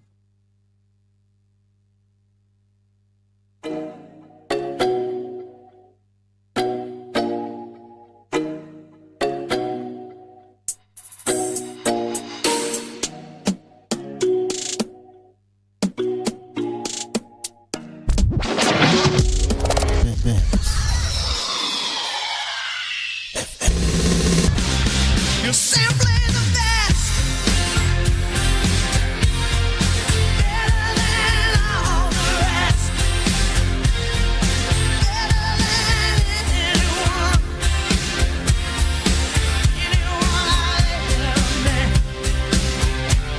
You're simply the best. Bess FM 100 on your dial. Keep listening. This is Danielle Yawowiecka with the BBC News. Hello.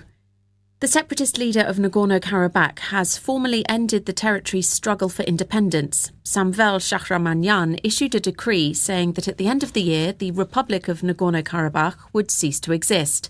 Our correspondent Sarah Rainsford is in the border town of Goris. They have left behind pretty much everything. They've left behind their lives, their homes, their cattle, many of them, the graves of their ancestors, of course. And they've come here with no real idea about what the future might hold. You know, there's a massive aid effort underway here. People, Armenians opening their homes to refugees, inviting them in to live with them. Local hotels packed full of people, again, staying in rooms that are being provided for free by the local government. But there are just so many people here now. Half of the population, at least, of Nagorno-Karabakh that has already headed for the exit, already flooded into Armenia, and we expect that number to increase as the days go on. Taiwan has unveiled its first ever domestically made submarine as it seeks to counter China's growing naval might. The island decided to develop its own vessel after failing to find anyone willing to build it one. The submarine will now undergo sea trials before becoming operational in 2 years' time. The Chinese Foreign Minister spokesperson Mao Ning said that the new submarine was a waste of money. First of all, this is not a matter of foreign affairs. Taiwan is a part of China's territory, and cross-strait unification must be achieved. The Democratic Progressive Party authorities' squandering of the hard-earned money of the people of Taiwan on the purchase of weapons will only undermine the peace and stability of the Taiwan Strait. The award-winning Anglo-Irish actor Michael Gambon, famous for playing Dumbledore in the Harry Potter films, has died aged 82. Born in Dublin, he started his career with the National Theatre in London, playing lead roles in many Shakespearean productions, including Othello and Hamlet. His illustrious screen career included roles in movies including The King's Speech and The Wings of the Dove. Police in Spain have raided the headquarters of the country's Football Referees Committee as part of an investigation into corruption. Barcelona Football Club has been charged with paying bribes to the committee's then Vice President José María Negreira. Alex Capstick reports. This is the latest step in an investigation over why Barcelona paid around $8 million in a 17-year period to the former vice president of Spanish football's referees committee. In March, the club was charged with various corruption allegations. Reports in Spain claim they've now been upgraded to bribery. Barcelona have previously denied any wrongdoing. They said the money given to José María Enrique Negreira and a company he owned was related to obtaining technical information on referees rather than attempting to influence the outcome of any games. BBC News. North Korea has enshrined its status as a nuclear power in its constitution. The revision states that the country has the right to develop atomic weapons to protect its existence. This amendment provides a legal framework for a nuclear program that's been in operation for many years. Health officials in the Indian state of Manipur say at least 175 people have been injured in 2 days of violent protests. The state capital, Imphal, remains under curfew and internet access has been banned. Samira Hussain reports. Doctors say that many of the injured have been hit with shotgun pellets, although local police deny this, saying only a minimum amount of force was used to control the crowds. On Wednesday, protesters burned down a local BJP office, the ruling political party in India, which has been criticized for not doing enough to quell the violence. In response to this latest flare-up, the government has sent in a special investigator to the area. An American soldier has landed back in the US after being freed by North Korea following intense negotiations. Travis King was transferred to American custody in China after Swedish officials negotiated his release. In July, Mr. King, who was serving in South Korea, crossed the border into the north whilst on a guided tour. He'd previously been detained in South Korea on assault charges. The authorities in Burkina Faso say 4 army officers have been detained for questioning a day after the military government said it had thwarted a coup attempt. The military prosecutor said 2 other officers were on the run. Will Ross explains the impact on the region. In Burkina Faso, Mali and Niger, military men used the deteriorating security situation as justification for seizing power. Thousands of UN troops and French soldiers are now leaving the region after being ordered out. There is a real danger that Islamist militants are going to take advantage of all these changes, and the insecurity in the Sahel region will get even worse. And that's the latest BBC World News.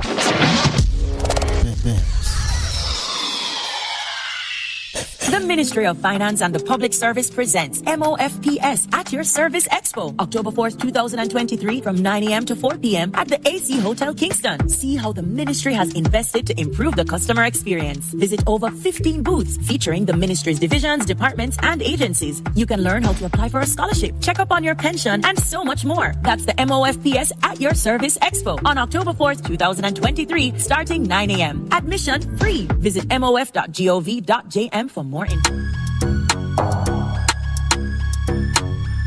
Are you in search of genuine shocks, power steering pumps, engine mount, fender liners, strut mount, front end parts, engine parts, electrical switches, sensors, and so much more for your Honda Ridgeline vehicle? Well, look no further.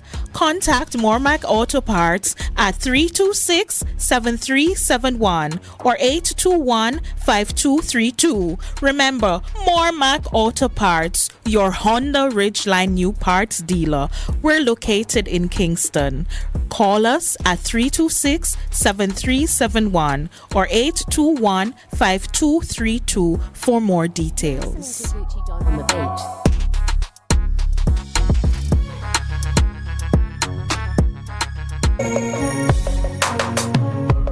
Looking to clean your vehicle super clean? 123 Clean Car Wash, located at 2 1/4 Osborne Road, Kingston 10. Entrance on Grove Road, below Tropical Battery. They wash and vacuum, undercarriage wash, engine wash, polish and compound, shampoo and detailing. Call them at 876-631-3400. 123 Clean Car Wash, the best in the business for a cleaner wash. 1, 2, 3, believe me, it's so easy. 1, 2, 3. For a better choice in all your electrical supply. Live, camera, volume. Live it up Fridays on Bess 100 FM. 10 a.m. to 2 p.m. with I, Ibi Lion, each and every Friday. Giving you the better vibes, heard everywhere.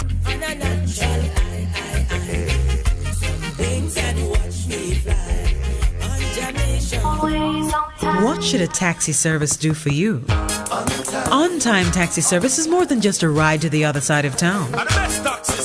They offer clean and spacious vehicles, reliable service, and promise to always look out for their customers. They'll come when you call and take you where you want to go on time. From anywhere at all. You can call us at 926-3866. We are something special on the road. Vejan Printers for all your printing needs. We specialize in calendars, flyers, brochures, and more. Call us today at 968-7506. That's 968-7506. Or visit us at 4 East Bloomsbury Road, off Hagley Park Road. Vejan Printers, your best choice in printing.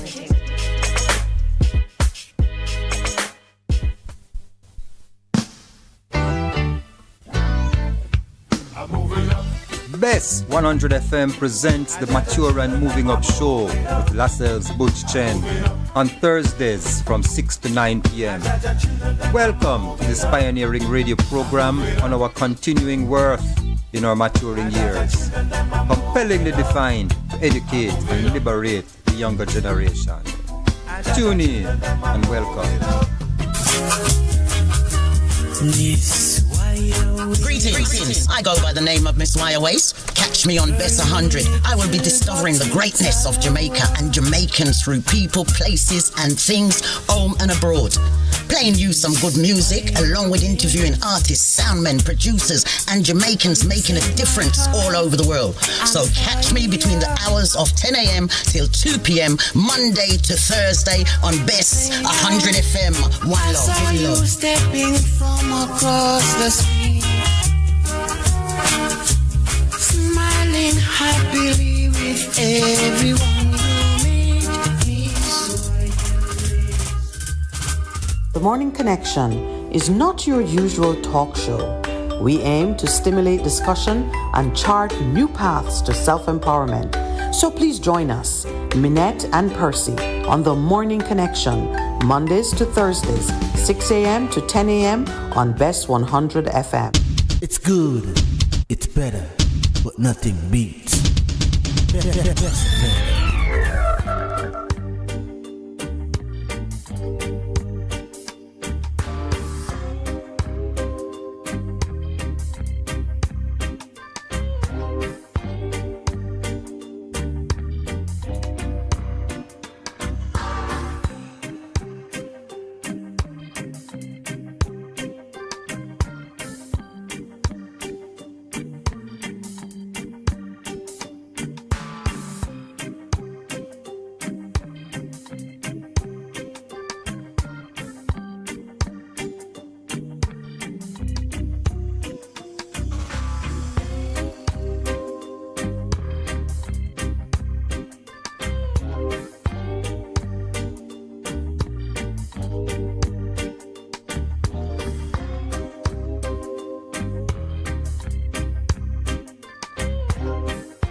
Good morning and welcome back. To those who are just joining us, this is the Morning Connection. We are here at the Ligani Club. Let me tell you, breakfast is in full swing, and I know they have ackee and saltfish. I can smell it. All of us can smell it. It's a very lively scene off camera that Percy and myself have to be contending with. The producer's back is turned to it. He's only smelling it. We're both smelling it and seeing it. And it looks very good. It looks good. 10 o'clock will come soon enough. We are grateful, of course, for the courtesies shown to us by the staff of the restaurant, JD's Urban Pub, and the Ligani Club. They allow us to use their beautiful garden. And for that, we say thank you, thank you, thank you. It's going on 2 years now. And I said earlier, we came here for 6 months, but here we are. It has been continuing with great benefits on either side. This morning, yours truly is putting Pastor Percival to the test with some questions concerning matters of life and afterlife. Right, matters of life and death. Yeah, so much death in the country right now. We oftentimes use the incidence of death as a measurement of the health of the country. And rightly so, if we are not able to sustain the life of our citizens in the normal, usual way. They're not dying prematurely. They're not dying... Ask the government. Because... and ask the government moment. Yeah, they're not dying prematurely by reason of accident or crime. It becomes a talking point on what we should be doing.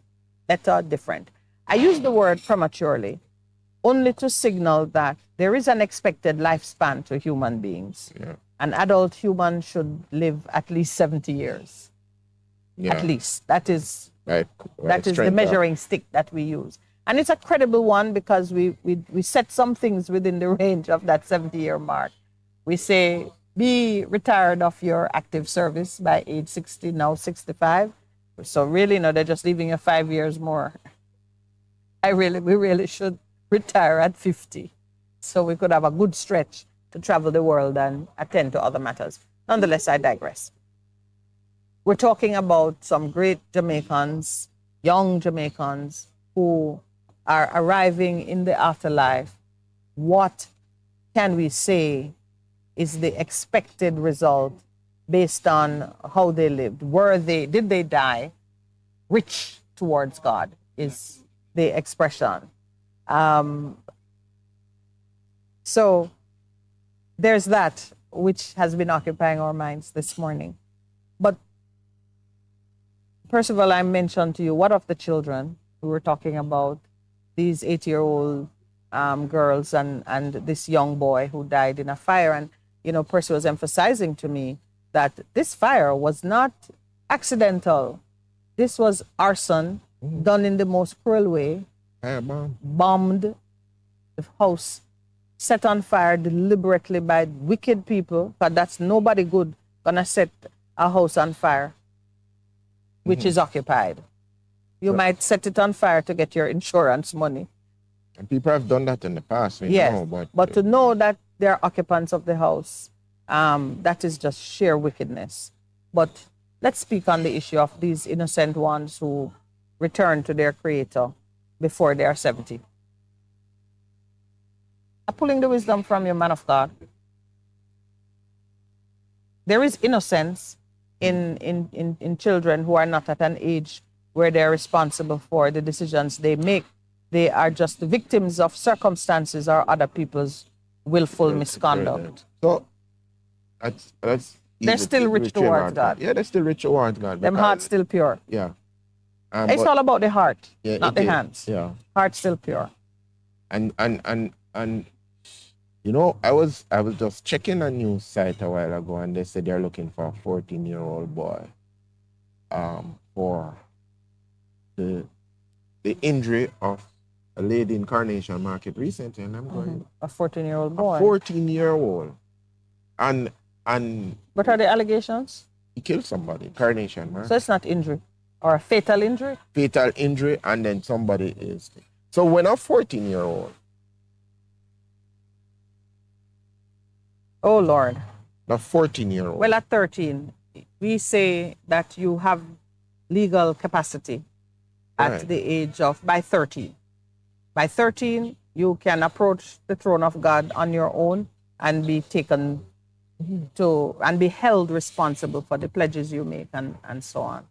But this is serious enough. But I saw a 14-year-old boy who has committed such a crime, murder, if it is it's been true. sought. They're looking for him. Yes.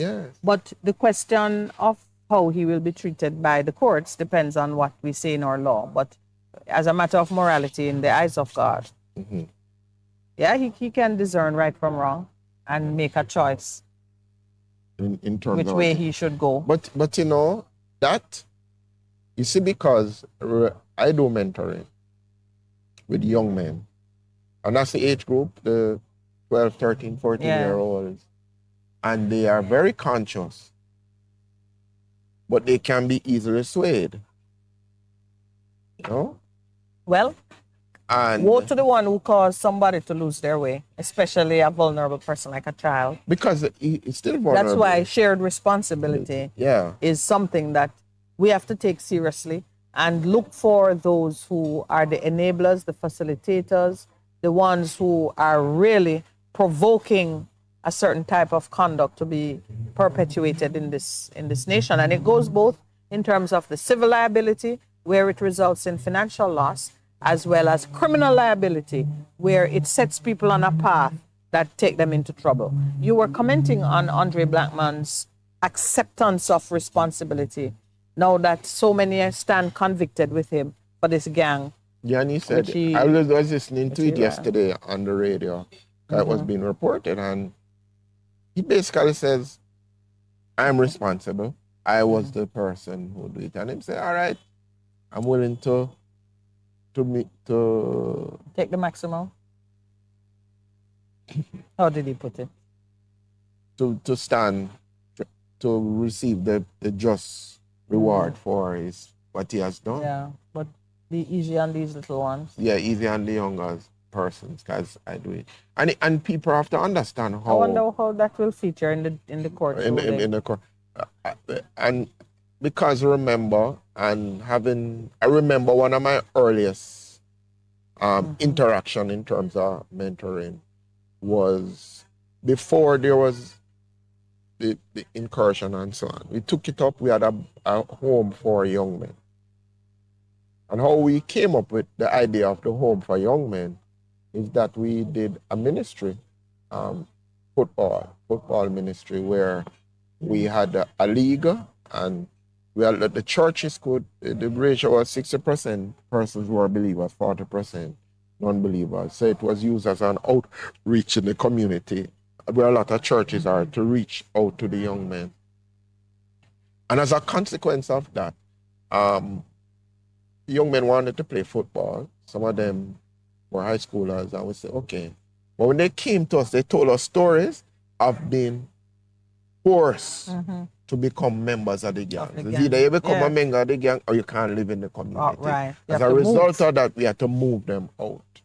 And when they were telling us some of the stories, we say stories, but and the reality... then they can't comfortably visit the community, because whenever they go back, they'd be under seen threat. as informers and things. So those are real situations in communities, even as I'm speaking now, with a lot of our young men. And then one of the things that is also happening is that these gangs are now going into a lot of the schools. So to recruit and the gang members are going to school. And so we spoke about it about 2 weeks ago. It's a deeper problem than it might appear. Yeah, so and it requires intervention. It has That's really what you're saying. It requires intervention. Yeah. And I told you the story of recently we just had to move a family whole scale out of the community because somebody had been shot and they were traumatized, and we say, come. So now we're seeking accommodation for them because they don't want to be there. And of course, the other young man who is 19, I'm repeating this. He saw his uncle dead, and then he and his friend was at home, playing games, and he says, all right, he said there was a 9-night happening. Say, man, we walk around the 9-night, because 9-night they have free food and things. In things, so he goes around there, and he said, why him never go? Well, because he must play in the game. And he came to me crying. He just was, he started cowballing. Because of the trauma. His friend died. And he was just thinking about the reality. How did we get on that subject? What were we pursuing? Or you just created your own red herring and followed it? No, it wasn't the red herring. It's just about responsibility. Oh, no, we were talking about, so we have old people who have died because they lived a long life, and young people who have been killed, traumatized, and we're talking about what happens with the children. We're talking about the 13, 14-year-olds who are now. But it fits into the concern I am raising with you, Percy, for us to dive into the behind the scenes of these happenings and ascribe liability to those actors who have failed in their civic or contractual or duty of one sort or another, statutory duties, and cause a situation to percolate that give rise. It may seem like a stretch, but when I look at the USVI getting their $50 million reward or settlement from JP Morgan, I know that the world is pushing the barriers, pushing the envelope on legal liability to see where the right action could have interrupted or shut down certain types of activities. And we know that when you cut off money, you cut off the bloodline for a lot of things. So even these gangs who were running banking accounts and the like, you can still do it. You can still do it. That's why we're saying in Jamaica, follow the money. And where they are in funds, instead of the government just calling it proceeds of crime receipts and taking it into what they're calling their reserve fund, they should be looking to make restitution to victims. And don't put people through one whole song and dance to prove that you're a victim. Make it so that persons can come forward with ease and gain some level of restitution. There's a lady in my church who spoke about losing her house by reason of gang activity in Central Village. She was rendered homeless, had to run with her children, come out of the house, and she left a 4-bedroom or 3-bedroom house, which is occupied by the gang members. And why doesn't the police go in they and rent out and they're collecting rent and so on. Yeah, and so the question, but that is not a... Those are real No, but that issues. is not a one-off issue, you know. That is a major in inner cities. People just have fear of their life. They're using the fear and intimidation. People have worked their lives and you run them people's house. Yeah. And where's the police in all of in that? all of it. Good. Yes. So we are onto something there. The second thing, and I want to touch on it before we take the break, and just as an aside, you remember the man who bought the constitutional motion against the DPP for the first approval she got to remain in office? He has filed another one because she now have a fresh I remember there's another constitutional challenge happening with the PMP led by... Oh, yes. Others are coming. Others are pointed coming. to it, you know. Yeah. So we're going to return to that because that requires a whole set of analysis. But there's something else that I've picked up on. As you know, the Gleaner has been giving us the full bill and receipt on what's happening with Barita, Mrs. Humphreys Lewin, and the Cornerstone Young Turks, who sold her some shares and bought out her shares. And in the end, there is now a legitimate concern that something did not go as it ought to. I've been aware of this issue for some time, Percy, and I think it's now time we do something about it. Just as we have a concern for the rights of the disabled, and the elderly, there is a real issue of senior citizens being taken advantage of in financial transactions, and there's no regulatory framework that governs behavior towards senior citizens and the kind of investments that get pushed at them beyond whatever insurance companies are doing and so on. Beyond the protection, remember I told you about a case that I knew of.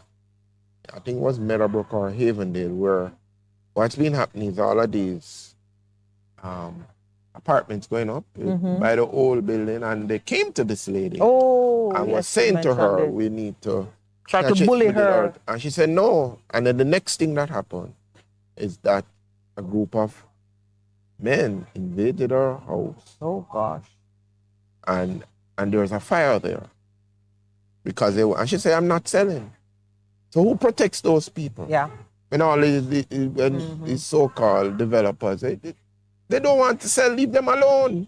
You can wait because they're bound to die. Yeah, but no, man. It's no, man. It's no. It's no. And even if that developer don't outlive them, another developer will take. But there is a real need for us to have stronger regulations that protect the assets and the well-being of senior citizens. Some time ago, I was doing something concerning trying to establish a guardianship. Well, in the US, they have all these guardianship laws where, you know, you can be appointed as a guardian, the court will appoint you, or family members can appeal to the court. And they have state guardians and they have family who can be appointed as guardians for senior citizens who have to live in assisted care or who are in hospitals and different situations where the state needs someone that they hold responsible. And I had to do something in Jamaica concerning the affairs of this lady who was under guardianship in the US, had real estate and some things going on in Jamaica. And her guardian from the US wanted to do something in Jamaica. So we had to look at how could I register her guardianship under Jamaican law so that in Jamaica she could move in a representative capacity over this woman's estate. And our laws in that area are rudimentary and backward.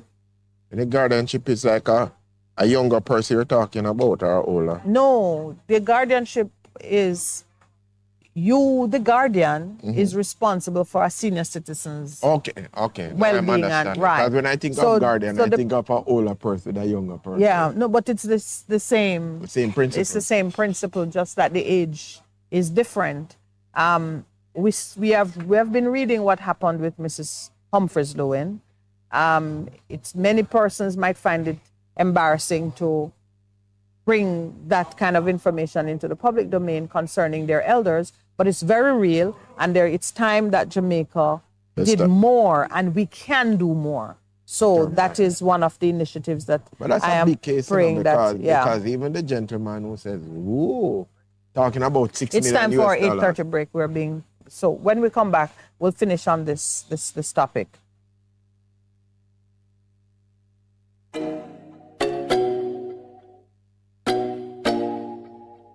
Best of fame, 100.1, 100.3, 100.5, 7 and 9.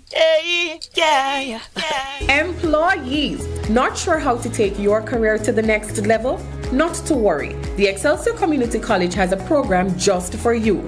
Enroll in one of our programs today and take advantage of our flexible classes, affordable fees, and overseas travel opportunities. WhatsApp us today at 876-536-4765. Excelsior Community College, transforming lives, nurturing global citizens.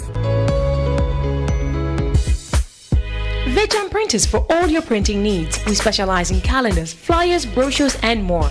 Call us today at 968-7506. That's 968-7506. Or visit us at 4 East Bloomsbury Road, off Hagley Park Road. Vejan Printers, your best choice in printing. Greetings, brothers and sisters. I invite you to join us for the Church of Our Lord Jesus Christ radio program with Elder Kendrick Murray, where we stand firm that Jesus Christ is the Son of God. This broadcast is heard every Saturday from 12 noon to 1 p.m. and again on Sundays from 4 to 5 p.m. The church is located at 3550 Pleasant Valley Road here in Mobile, Alabama in the United States. You may visit our website at sonofgodlives.org or our YouTube page at Minister K. Murray, or you may call us at area code 251-300-8812. God bless you, and we look forward to you tuning in to the program. Yes, Jamaica and the world. You want us back? We are back.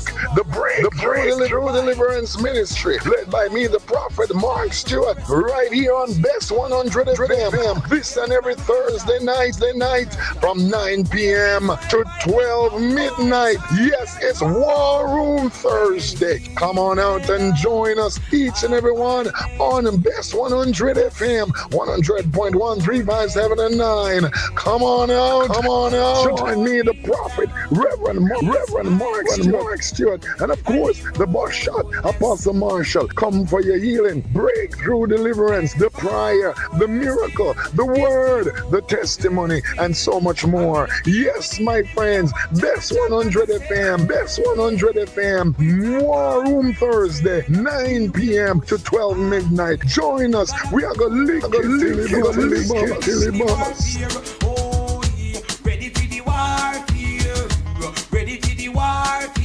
Hello. Pastor Howard Palmer here, coming to you from New York City, this and every Saturday morning, 6 a.m. to 8 a.m. That's right, 6 a.m. to 8 a.m. this and every Saturday morning, right here on Best 100 FM. Don't you miss it.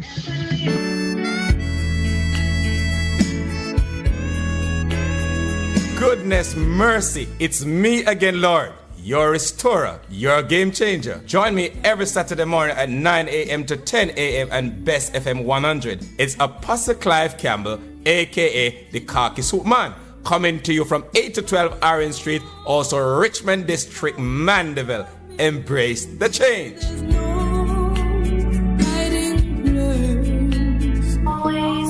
What should a taxi service do for you? On-time taxi service is more than just a ride to the other side of town.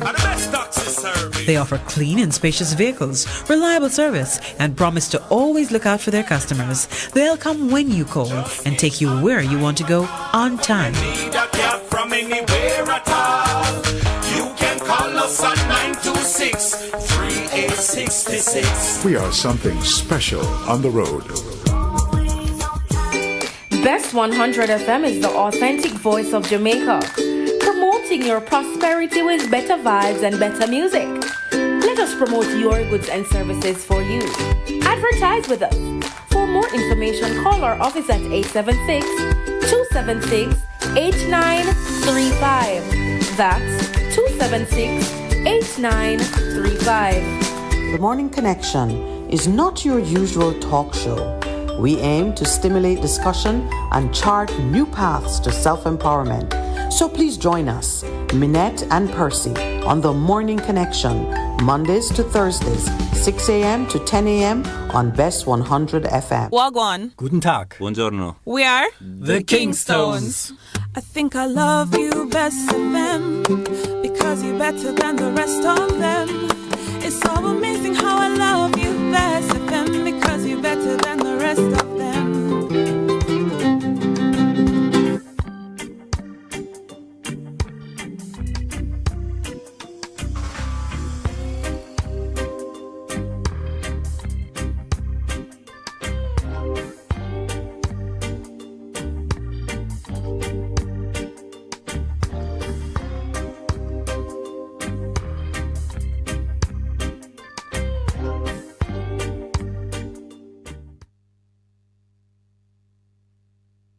Good morning and welcome back. At 8:36 a.m., I got a full reading of the menu. Those of you who are just joining us, we are at the Ligani Club this morning, and we are, of course, within view of the dining pavilion. We are on a section of it under the mango tree, but I got to share with you what's on the menu this morning. Percival, you say what you remember. There is, there's fried dumpling. There's saltfish with okra. Yes. There is escovitch chicken. There is salt mackerel. Callaloo. Right. Don't forget the sprat. And the sprat. That's what I'm saying. Yeah, I didn't know. I remember. There's food. I expect you to remember all of it. And the fruits. Their ripe bananas are on the table this morning. I've told them to please. Oh boy. Yeah, the fair this morning. And we were wrong. We were wrong. No ackee and saltfish. No ackee. Yeah, saltfish is there. With okra. Yeah. I don't know what we were smelling. Maybe it was the escovitch chicken. And normally, if we don't forget, there is always the pastries. The pastries. Mm. And so And they the have fruits. coconut macaroons and. They have fruit. macaroons this morning. Yes. Oh. No, I saw it. Percival passed there. You know, you have not gone there. Coconut macaroon, yes. It might finish by the time you're ready, but you can't test Percy on what's on the menu. Okay. And you did want to mention the results of, you said it to me, you want to talk a little bit about the Gleaner Don Anderson poll that is throwing up some gems, which we know have it's a declared a done long deal. time. We declared it a long time. But The it's good people to see want people speaking. Yeah, we want our elected president. An executive president, not just a paper figure or whatever you call it. Yeah. Figurehead. Yes, so that's one. And then also term limits for MPs. I'm saying no more than 2 terms of the MP. MP and the PM. Yeah. They got rough. I didn't expect them to say that for MPs because some MPs can do good work. Good, yes. But you know, they say no more than 2 terms. And that's not necessarily a bad thing. You know something that I did as I served as a volunteer, as a president, I did you only offered yourself twice. No, I put it in the Constitution to say that because you need a refreshing of the ideas. And when I came there, somebody serving as a PTA president for 5-6 years. I said, no, you need that's to put the it. problem. I said, no, man, you need to have fresh ideas. Yes. And if the people so feel to serve another term, it must be by overwhelming acclamation. No, they must go do something else. Yeah, they can continue to serve. You don't always have to serve from the top. You can be a servant leader who just... Well, I am a servant leader. Yeah, you do what is needed at any time. Yeah, but that is too much, man. Because you become drunk not on food, but on power. On power. Because earlier I'd say they become drunk on the food. You remember the smell of the food. Yeah. Just the smell. Right. There was something else you wanted to mention. I don't want to miss it because this is our free-flowing Thursday.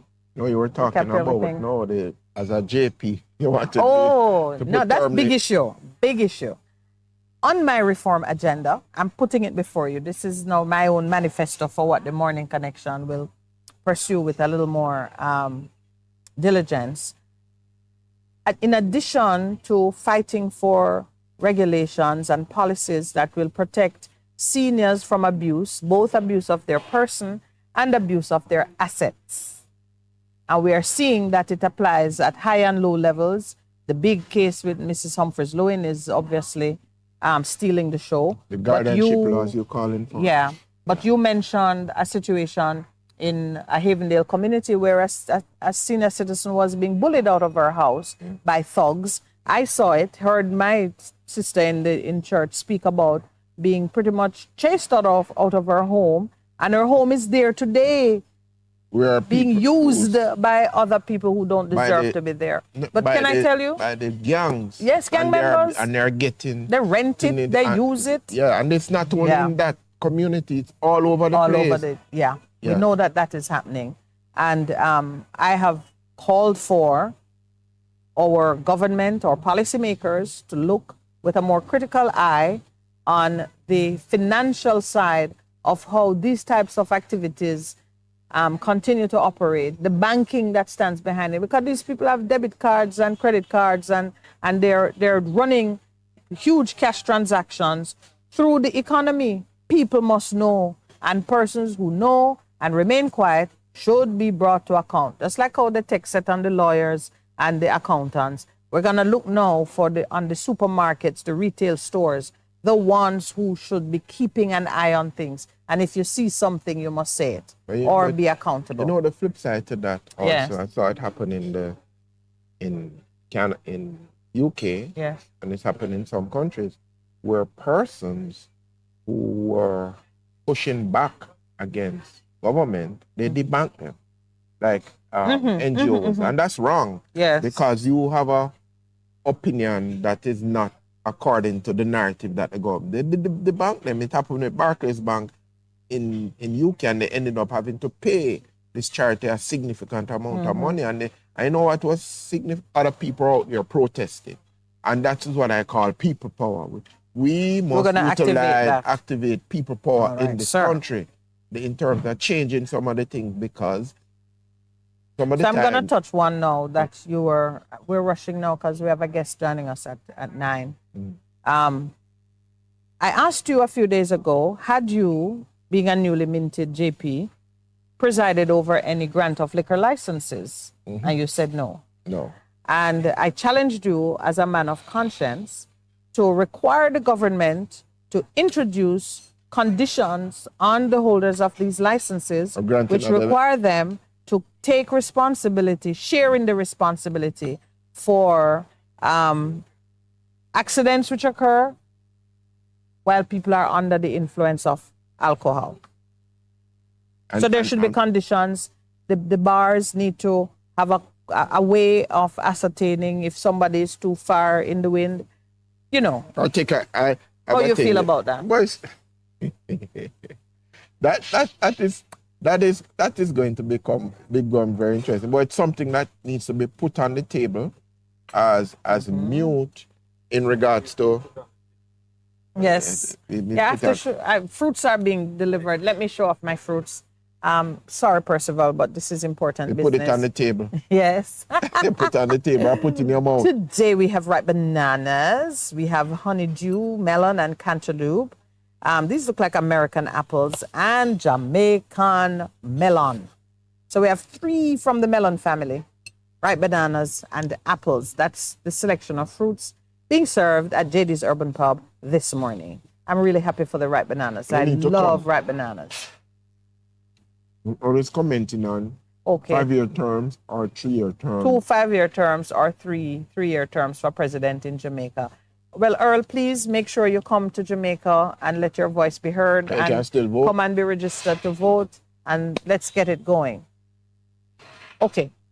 So that is my proposal, Pastor Percival. We are going to agitate for the liquor licenses to be conditional on the holders of such licenses being accountable for how much liquor they call. Maybe they need to keep a breathalyzer in their they're stretching it now. In their bar, and each person, I don't know, that might be an easy way. Each person have to blow in it before they leave. And if you hit a certain number, I'll take your car key, please. Let's call a cab. And we'll put it on your tab for the next session. You think that would be a deterrent? I think it would, actually. I think it would. Why do you think that most men drink? I'm asking you as a female. It's not the drinking I'm concerned about, it's the driving. I'm not trying to stop them from drinking. All right. Let me ask you another question. That you're always asking the question. Yes. Why do most men? I have no idea. My man don't drink. Go to the bar. And Lowell don't go to the bar. And I never date men in bars. I don't even go to the bars myself. I have no idea why they're there. Sometimes I hear it's the bartender. The hypothesis. What's your hypothesis? The bartender. Just like Adam and Eve, the bartender kept saying, have one more. I'm not ever going to be serious about that question. I promise you, faithfully. I don't know why men drink. I assume it's the same reason why they lie, cheat, philander, get hooked on drugs. What does philandering mean? You mean having holy power, man? Laundering a fill. Yeah, while they are maybe addicted to the adulation and approval of young females. Okay. Yeah. Insecurity, sadness. I think that's one of the reasons why I think men take to the bottle. And on a serious level, they get caught on it because there are some things that change in your body chemically when you become used to certain things and your body keep craving it, the lust of the flesh. Your flesh keep demanding it and you keep giving in. Lack of self-control. There are many things, I suppose. For each person, it may be different. Why did you ask? Because I wasn't addressing drinking. I was addressing driving. If you don't drink it, to be serious. If you drink, don't drive. And the man who sell you the drink should share in the decision-making about who's driving. That's what I was talking about. Let's be clear, because some people may think, everyone knows my position, you cannot use law to enforce morality. But driving under the influence of alcohol is not about morality. It's about safety, public safety. You can absolutely use laws to promote, protect, deal with public safety, issues of public safety. That's a part of the covenant, that the government will pay attention to matters of public safety. That's why there are some things which, when they happen, you can rightly say, ask the government. You can ask the government about it. Yes, if you give me a challenge on how many times I can work that phrase into a conversation. Ask the government. Ask the government. It became a It was trending. It was I know. trending. Ask the government. I know. I saw that it was trending. I was tickled by it because every right-thinking Jamaican knows say is a legitimate question. In certain conversations, it's quite appropriate to say, ask the government. And no matter what job position you occupy, as a Jamaican, you can still say, ask the government. So this morning I'm saying on matters of public safety, you can legitimately say, government, can you do something here because you have the power to make laws and to set policy and so on? I am recommending to you, Mr. Justice of the Peace, that on the first day they say, hear ye, Court of Petty Sessions is now in order. Justice of the Peace, Percival Palmer presiding, along with whomever else, because you don't sit alone. It's true. Yes. So Justices of the Peace, Palmer, X and Y presiding. I expect Justice of the Peace, Palmer, to say, concerning these liquor licenses, let it be known, it is against my conscience to grant liquor licenses without also holding you, the purveyor of alcohol, responsible for ensuring that your customers do not step into a motor vehicle to drive it while they are drunk. I expect Justice of the Peace Palmer to say. I'll write the speech for you. What you think? Or you might say, I have brought my colleague to read a statement on my behalf. As you talk about that, we talk about the consuming of alcohol in excess and the impact on public health. Yes. In the same way, I have a major concern. The smoking in public spaces. Isn't it not? That is against the law. That has been against the law for quite a few years now. Why is it not enforced? Because I was talking to my daughters. Who's to enforce it, Percival? The police or the government. You mean the police need to be in every public place?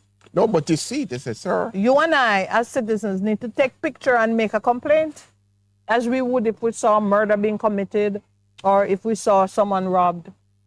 Citizens must complain. You see me as in, no. Because even as to go back to where we started in regards to the driving, if you're in a bar and you're drinking and you say, no, I know Percy staying up. If that is one too much, I said to him, all right, I'll drive you home. We can't come back for the car, but you're not driving because you are helping them. That's all.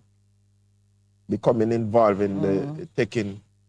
No, don't do that. Why we shouldn't do that? Have a taxi service on call. Every bar should now have a taxi service on call.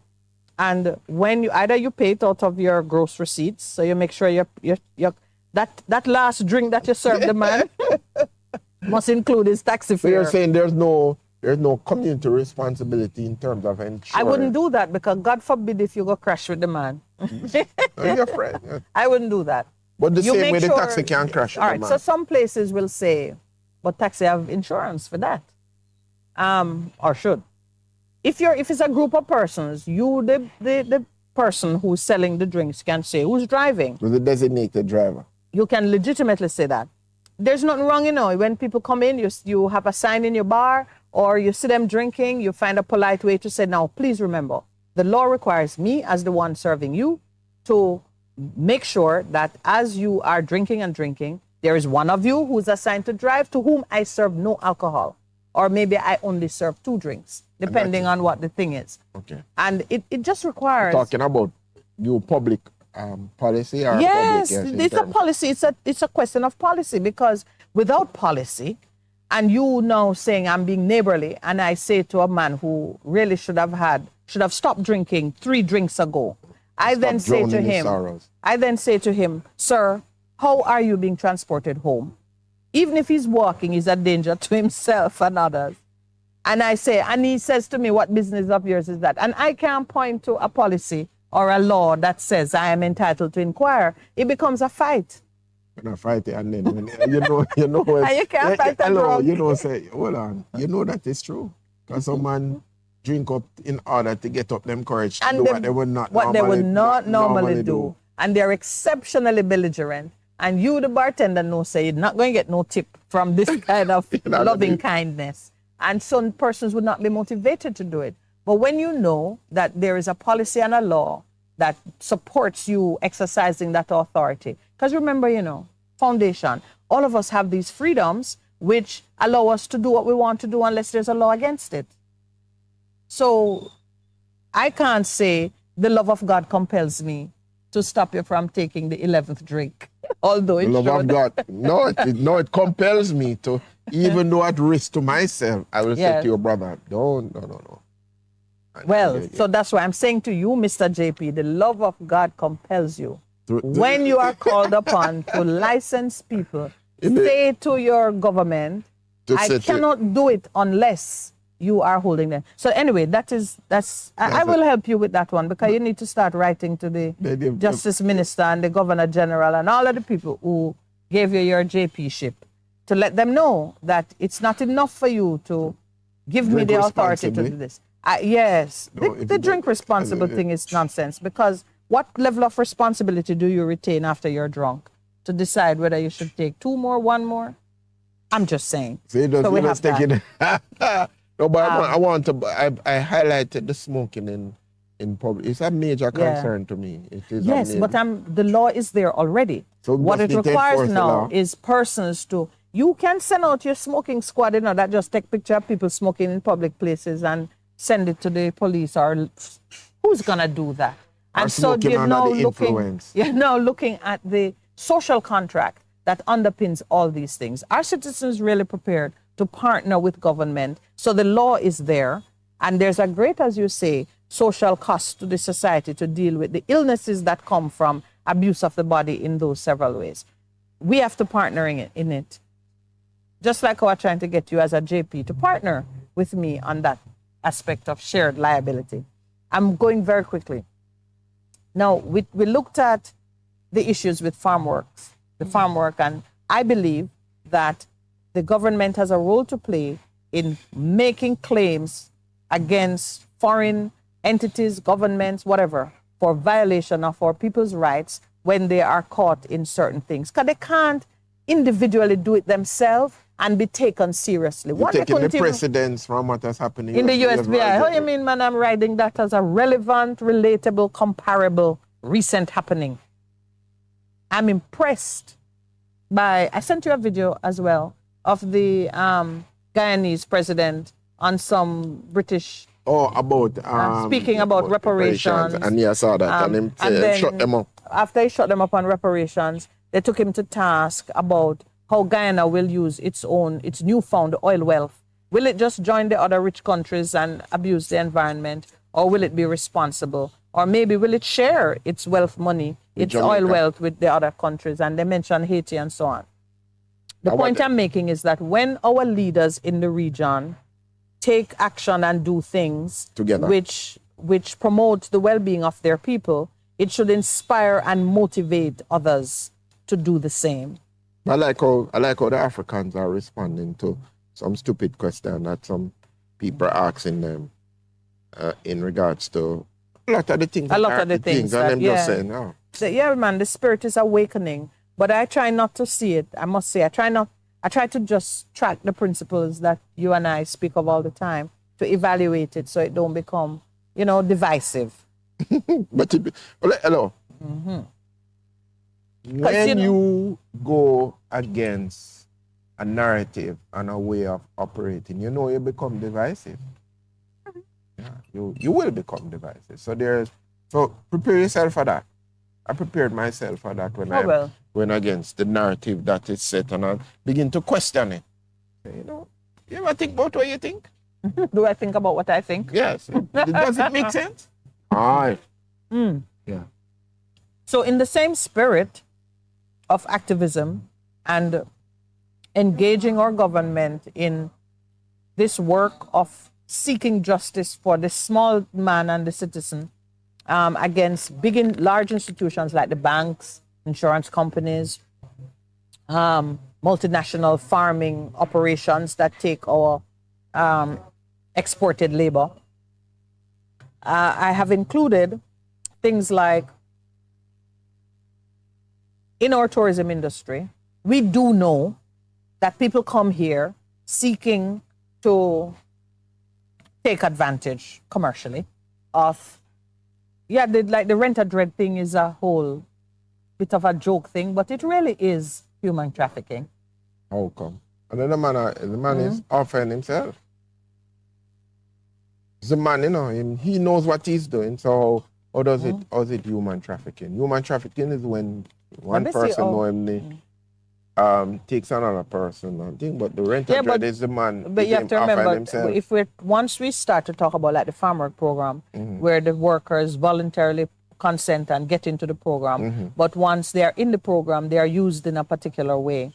Any relationship in which one is so inferior to the other in either bargaining position or economic condition. No, but that I think the rent-a-dread is the man who is the dread is in the I don't know how you know so much about it. Upper hand. I don't know how you know so much about it. But I wasn't thinking. I wasn't thinking about it. I wasn't citing it as for the commercial transaction that underpins it. I was citing it for the reputation of the country as a place where you can come and purchase the people. Let me just put it that way. Let me just put it that way. I think because you're stretching it. No, I'm not stretching it because it applies to men who are in the trade, are in the trafficking their persons. Good, you caught it. Yes. So then, if you know what it is, where were you asking but I me? need the side for traffic my person. So does that make it lawful? Well, because you decide to do it. I'm not forced. No, but it's not about you being held hostage, as you know, because with human trafficking you're being held hostage against your will. No, not all the time. Yeah. No. Well, it's 9 o'clock. Right? We come back from the break. Let me eat my ripe banana. No, I think you need to do a little more reading on it because that's what makes it. That is what.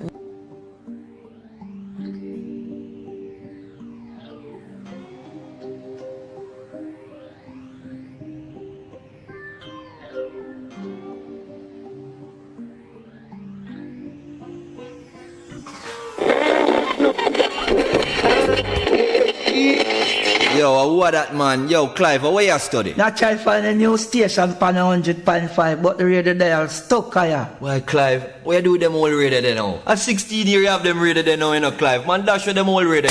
It's a new radio, man. And them radio are the best. Employees, not sure how to take your career to the next level?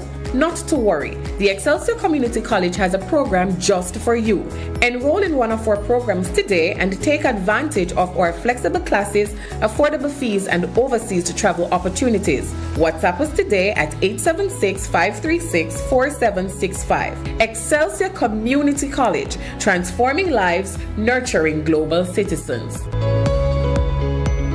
The Ministry of Finance and the Public Service presents MOFPS at Your Service Expo, October 4th, 2023 from 9 a.m. to 4 p.m. at the AC Hotel Kingston. See how the ministry has invested to improve the customer experience. Visit over 15 booths featuring the ministry's divisions, departments, and agencies. You can learn how to apply for a scholarship, check up on your pension, and so much more. That's the MOFPS at Your Service Expo on October 4th, 2023, starting 9 a.m. Admission free. Visit mof.gov.jm for more.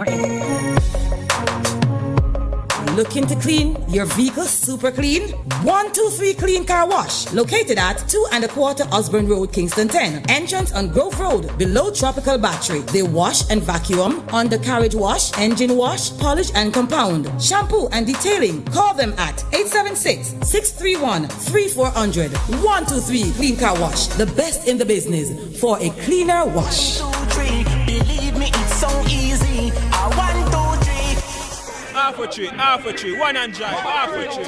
Bossy, how you do I take taxi star? Jano, I want to tell you, say, 2 months now, my transmission mash up, and I check everybody and can't hear nothing positive. Yeah, hear me? You waste all that time I shop around and never call the experts. Winters Auto have them. Them have over 35 years of experience and them diagnose the problem and get back your transmission brand new. For them service excellent and efficient. Trust me, man. You hear me? Call them at 929-7040 or go to them at 106 Maxfield Avenue, Kingston 13 and talk directly to the boss. Just tell them I'm me, send you. Wow, you big star. Yeah, man, respect my boss. I try and call you, cause trust me.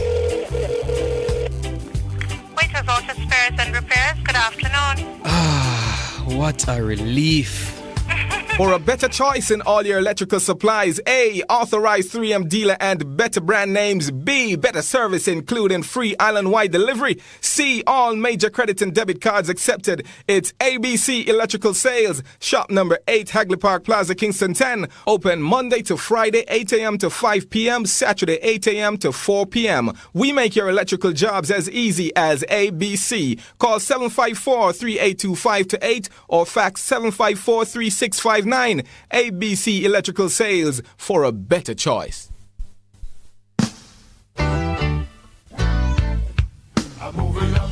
Bess 100 FM presents the Mature and Moving Up Show with Lascelles Butch Chen on Thursdays from 6 to 9 p.m.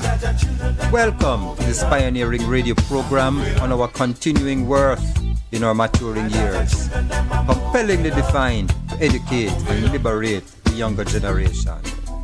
Tune in and welcome.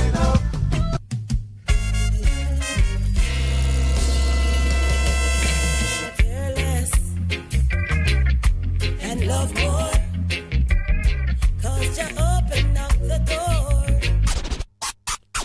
Live, camera, volume. Live it up Fridays on Bess 100 FM, 10 a.m. to 2 p.m. with I, Ibi Lion, each and every Friday, giving you the better vibes heard everywhere. On a natural some things can watch me fly on Jamaica.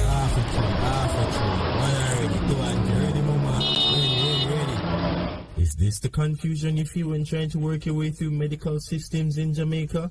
Try a dose of Ask Dr. Mary every Thursday at 5 to 6 p.m. Let Dr. Mary help you understand your medical problems and bring you to a calmer place.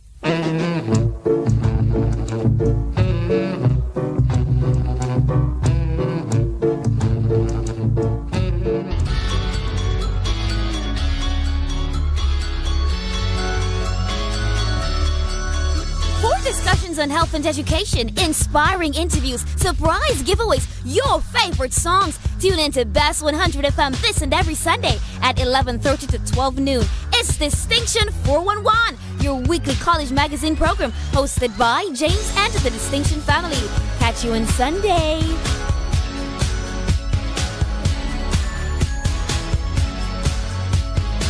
The Morning Connection is not your usual talk show.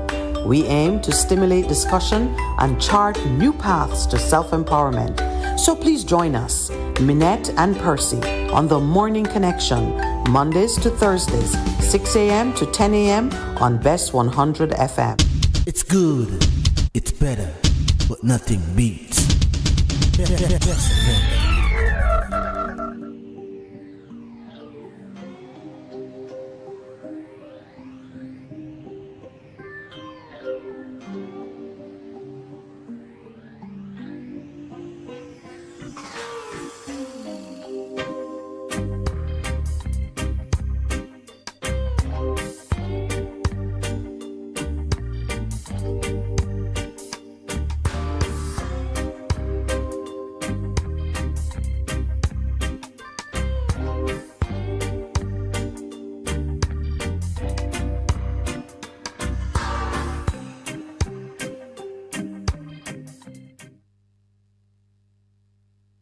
Welcome back. So we've had our fruits. Who noticed the fruits that we were showing off? Let me see. Usually I can count on at least one person. All right. So when we're back with a guest at the table, we're going to cut to him in a little while. But just to give you a little bit about who he is, young Jamaican man of of sufficiently youthful years.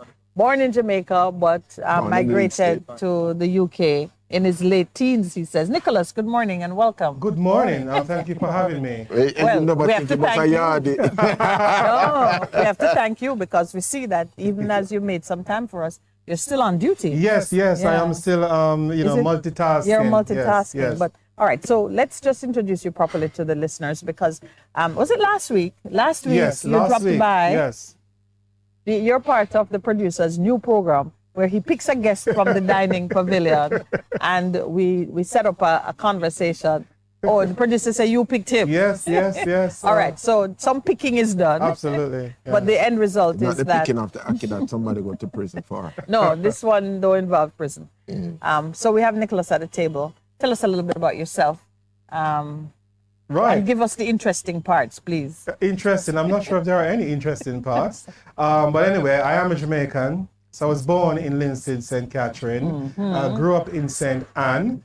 And where in St. Anne? In St. Anne, Bamboo? Calderwood. Calderwood. Oh, yes, you told me. Yes, a Near district, all right. district yes, called Calderwood in St. Anne. Near And, Abuka. Near Clarksonville. Alva, not too far from Cave Valley. Right. I tend to refer person in terms of the geographical region, which is close to Bob Marley's birthplace and where his mausoleum is. In fact, the school, Sept, the old age school, is now renamed Bob Marley Secondary School. Okay. I went to that school. You went to that school? Yes. Okay. And then you moved from St. Anne to... I went to move from St. Anne, and I was living here in Kingston, just off Redhillsville Road, Manningsville Road. Yes. I went to Papine Secondary School, as well as St. Andrew Technical High School. And from there, I would say the rest is history. I went to the United Kingdom, where I progressed. How did you go? Mom, dad pulled you up? It was my aunt, actually. Your aunt, okay. My aunt, who offered me the opportunity to... Just you or siblings as well? Well, siblings, but I was one of the first. Okay. Maybe I was the favorite, I'm not sure. Well, we always say that. He was the favorite one. Okay. Yeah.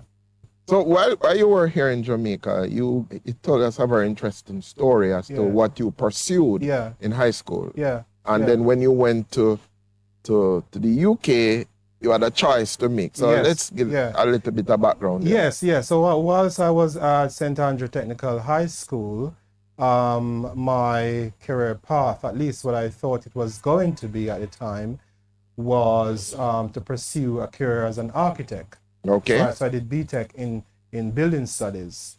And if I had stayed in Jamaica, I probably most likely would have gone on to UTech, as it was called at the time. Yeah.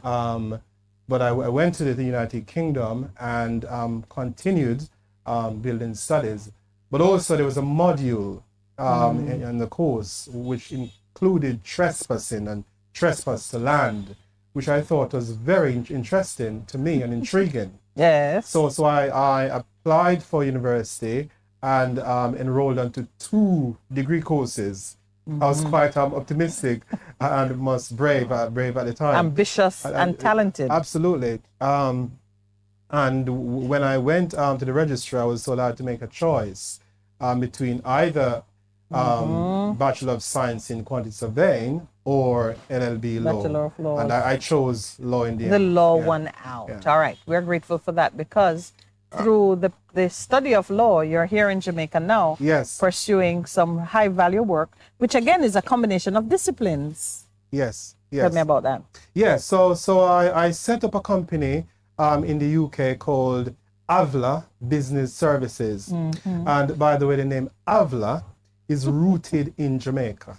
Right? Yes. Because somebody online is saying, is there some band? Somebody say, Conrad, one of our listeners in Canada, say, 9 Mile is my place. That's where he's from. There you go. And another one says, Alva, me grow. Absolutely, yeah. Alva. So I know Alva. So and he Avla- says, good morning, Mr. Nicholas Foster. You're getting some. Good morning. It's good to have you. So Avla. Avla is actually Alva spelled backwards. Yeah. Because I used to walk from Calderwood, especially on Easter Monday, to play cricket at Alva. So lots of fond memories. So anyway, I set up this company in the UK, Avla Business Services. And in terms of the functions of this company, is around helping organizations to comply with their legal obligations under data protection laws and right. data privacy laws. So did you work in that area before? Yes, or yes. What did you do? So I've worked as head of information governance for one of the largest private healthcare providers in Europe. That's over 110 legal entities with over 10,000 staff. Really? Across Entire, England, yeah. Scotland, and Wales, as well as in Germany, and as well as in the Far East. And this was really ensuring that company was compliant in terms of training staff, etc., advising executive leaders.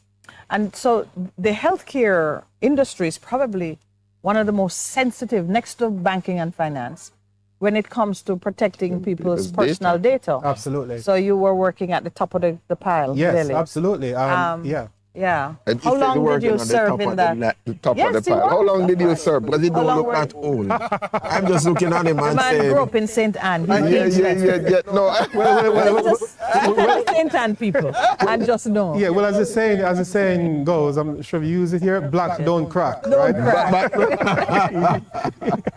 You know, so I've worked in the company for over 5 years in that company. So you acquired expertise. Yeah, I worked in previous companies. In totality, I've been working with data protection laws for over 15 years. Okay. In one shape or another. Which means you saw it from its struggling infancy Absolutely. into, it's like a teenager now because it's still not mature. No. Nowhere. It's not. Adolescent. It's It's not. still Yeah, adolescent. it's a teenager It's now. not. And even though we would like to describe ourselves in the UK and Europe as a mature data protection economy and jurisdiction, there are still gaps. Yes. You're just ahead of some. Yeah, absolutely.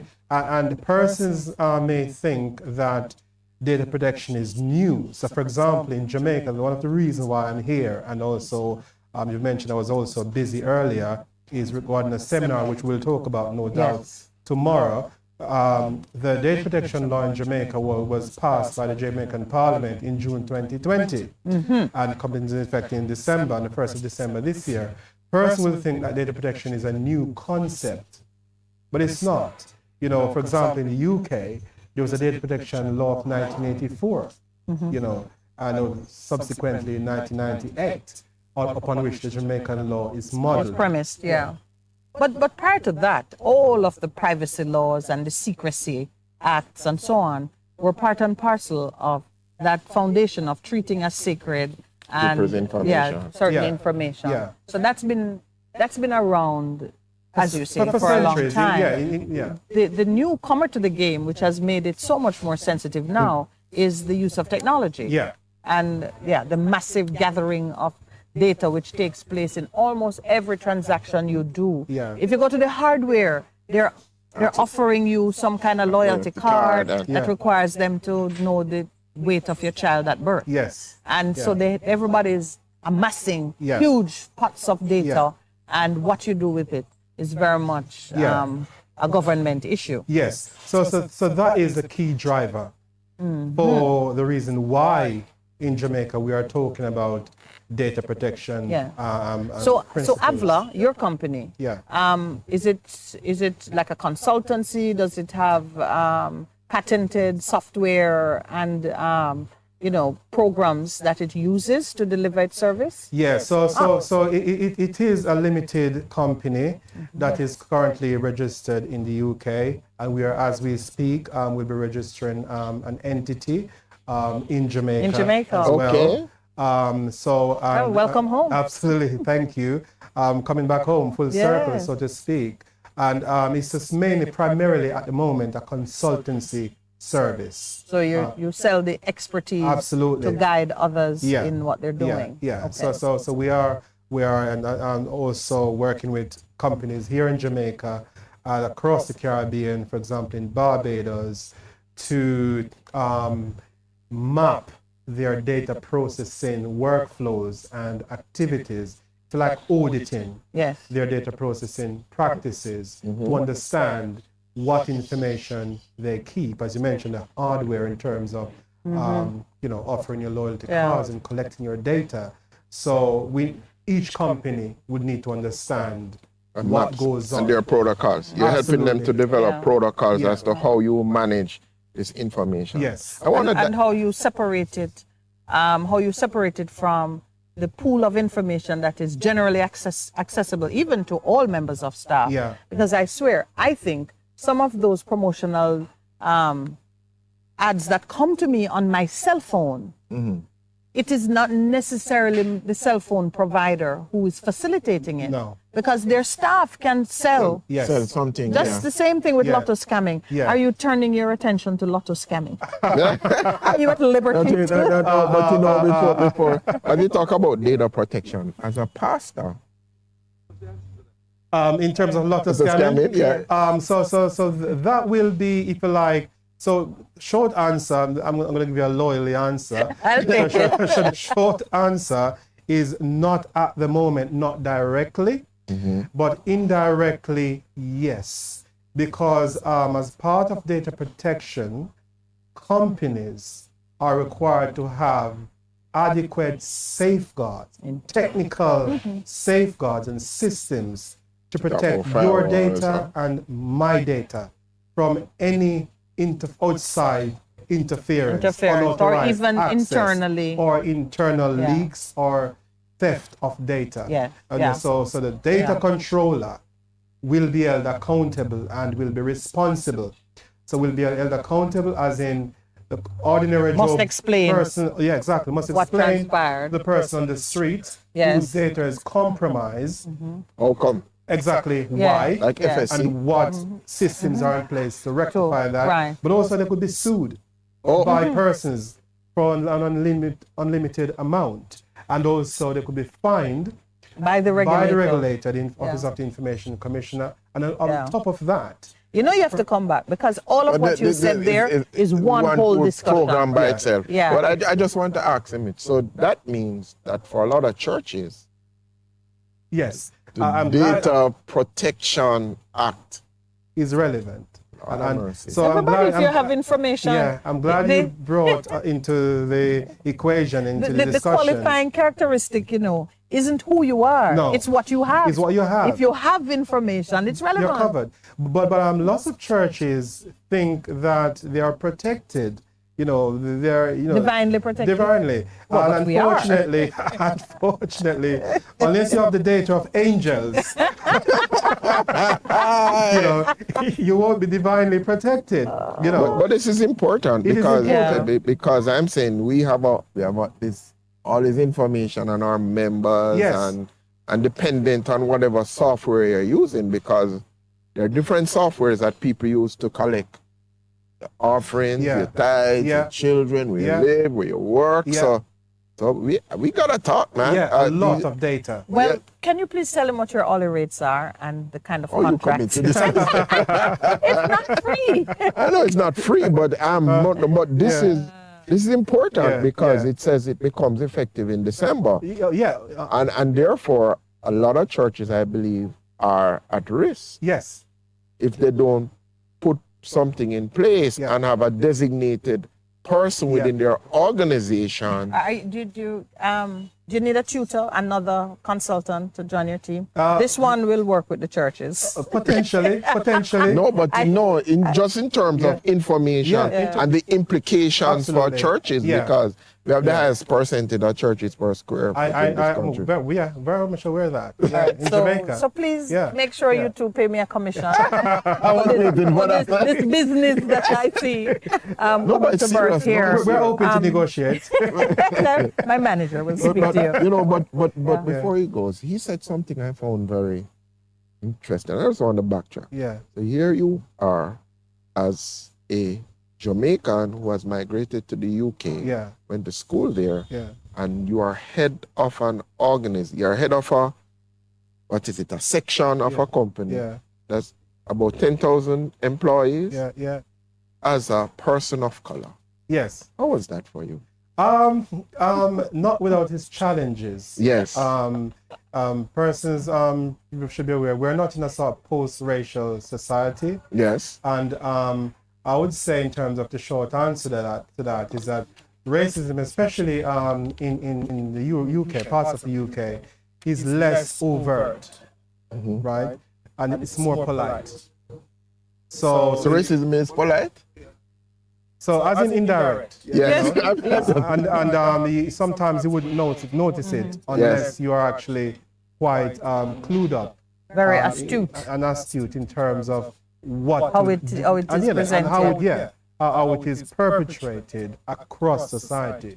So not without its challenges, but one has to, growing up in Jamaica, I learned how to be tenacious. Okay. Yeah, and ambitious and to persevere. Yes. In spite of the odds. Worst experience you would put in that category? Well, worst experience is where you are the only black person of color, sitting around a senior table, and person would ignore your advice or ignore your presence, just because of who you are, as opposed to what you're saying.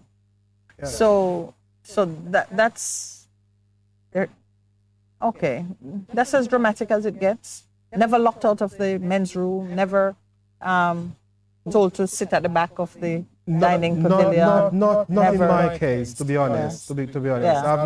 I've heard many because terrible stories. I mean, there are a lot of women experience it, black or white. Yeah. They're sitting at a table and they're invisible. Yeah. Or they're the one that you get. Can I get a cup of coffee, love? Yeah. Or would you copy this? Yeah. It's assumed that that's your role. Yeah. So being invisible and your advice being ignored Yeah. is kind of commonplace. I was looking for something, Yeah. Well, for Are me, you hiding that one from me? For me, I'll give you an example with my son. He's 24, and he got a placement, and he applied and had to compete with 200 young people, and he was the final 2 who got selected. And he ended up working for the FIFA headquarters in London. And he spilled his coffee. And he knelt on the floor and was wiping, mopping the coffee. Wiping it up as he's taught in his home. And a white man stood over him, put his foot in front of him with his shoe for him to wipe his shoe. So he was a shoe shine boy, just resting on the floor. Yeah. So you gotta finish that story. So never push him down. So these things, they do happen. So did it end with an apology? The man saying, "Oh, I'm so sorry. I thought you were my shoe shine boy." My son raised the matter with senior persons, and the man he denied it ever happened. Oh, he said he was just standing there. He denied. He denied. Oh, never happened. Was not there. Not my foot. Yeah. Shaggy has a song for that. It wasn't me. It wasn't me. Yeah. You caught in the act. Yeah. It wasn't me. It wasn't me. And no, since that happened to your son, that's a recent. Yeah, that's event. more recent. And that's the kind of subtle thing you're talking about. They're quite subtle, and in some cases. So I guess these days. So they didn't have a camera in the lunchroom. Unfortunately not. Oh, so that was canvas. Yeah. Unfortunately not. Yeah. But unfortunately, I think because there are so many laws, equality laws now, for example, in the UK, they have to be more subtle. Absolutely, it's less overt. It still happens. For example, on the football pitch where they will show banana skin at black players. Yeah, do they know banana is high in potassium and the skin is actually quite nutritious? Yeah, I know. It says so. You enjoy being in Jamaica where you are beloved and honored, and the most you have to deal with is always enjoy coming back to Jamaica. Or somebody trying to take something off you because of your accent. Always. It's just a test. Always. I try when I go to the market, for example, Bronson Market, it's like, how much is that? Give me that. You try to get your Jamaican going. And they look for you good and say, oh, no. Hey, what you trying to do? No, but you need to tell them that you just come off the cruise ship. You were working. Yeah. Oh, boy. Yeah. Well, I mean, on this program, we have a certain perspective on the value that our children of the diaspora bring to the table, and you are a living, breathing example of it.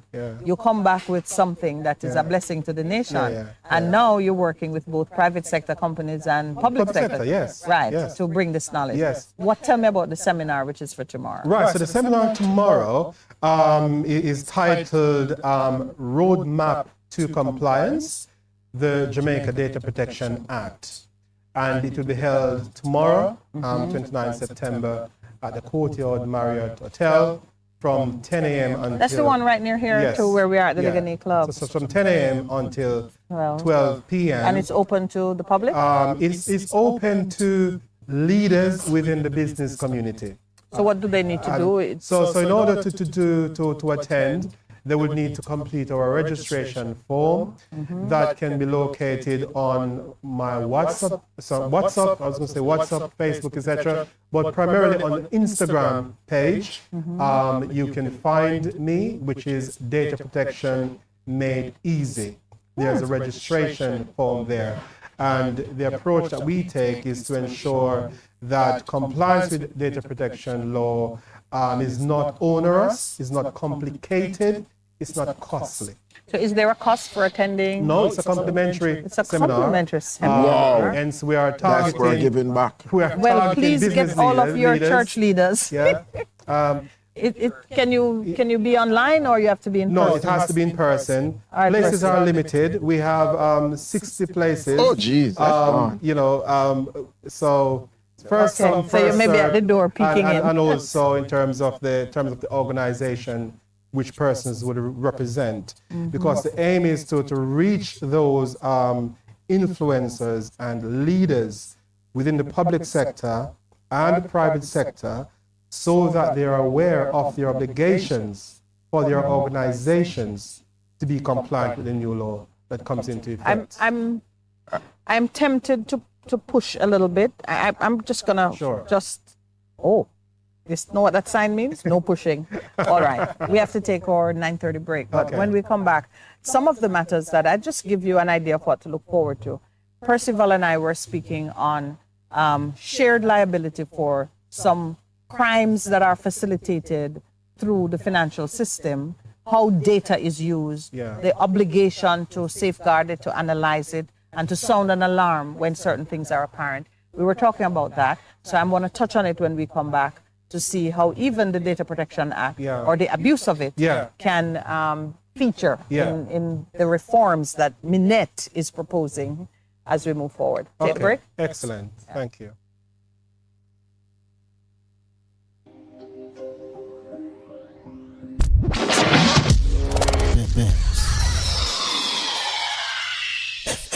It's good, it's better, but nothing beats.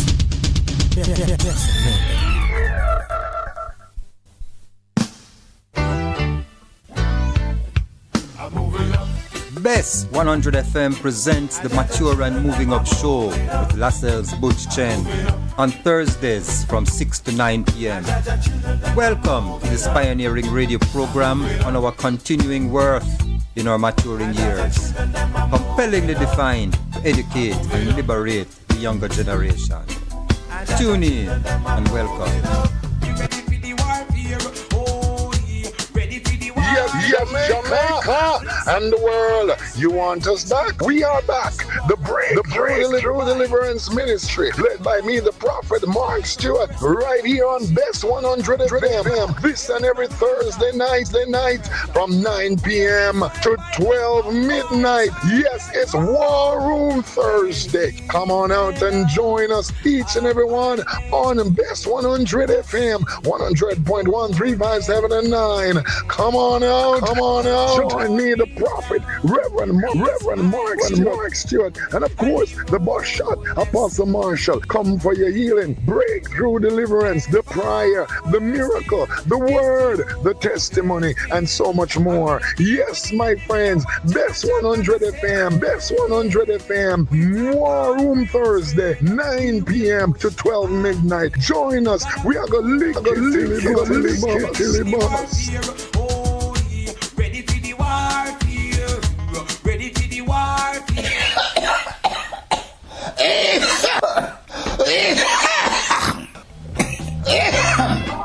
son elevator.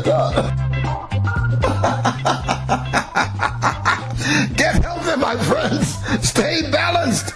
Tune into this station, Bess FM 100, every Saturday morning, 8 o'clock to 9, for this wonderful program, Your Health Today, with me, Dr. Clarion Palmer.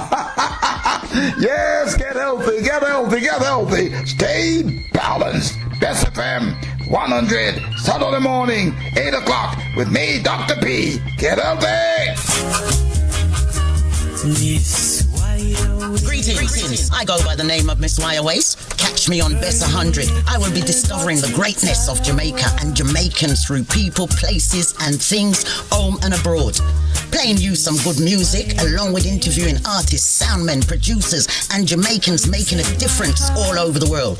So catch me between the hours of 10 a.m. till 2 p.m. Monday to Thursday on Bess 100 FM. One love, one love. Stepping from across the street, smiling happily with everyone you meet. Bess 100 FM is the authentic voice of Jamaica, promoting your prosperity with better vibes and better music. Let us promote your goods and services for you. Advertise with us. For more information, call our office at 876-276-8935. That's 276-8935. Vejan Printers for all your printing needs. We specialize in calendars, flyers, brochures, and more. Call us today at 968-7506. That's 968-7506. Or visit us at 4 East Bloomsbury Road, off Hagley Park Road. Vejan Printers, your best choice in printing. The Morning Connection is not your usual talk show. We aim to stimulate discussion and chart new paths to self-empowerment. So please join us, Minett and Percy, on The Morning Connection, Mondays to Thursdays, 6 a.m. to 10 a.m. on Bess 100 FM. It's good, it's better, but nothing beats. Best FM.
Welcome back.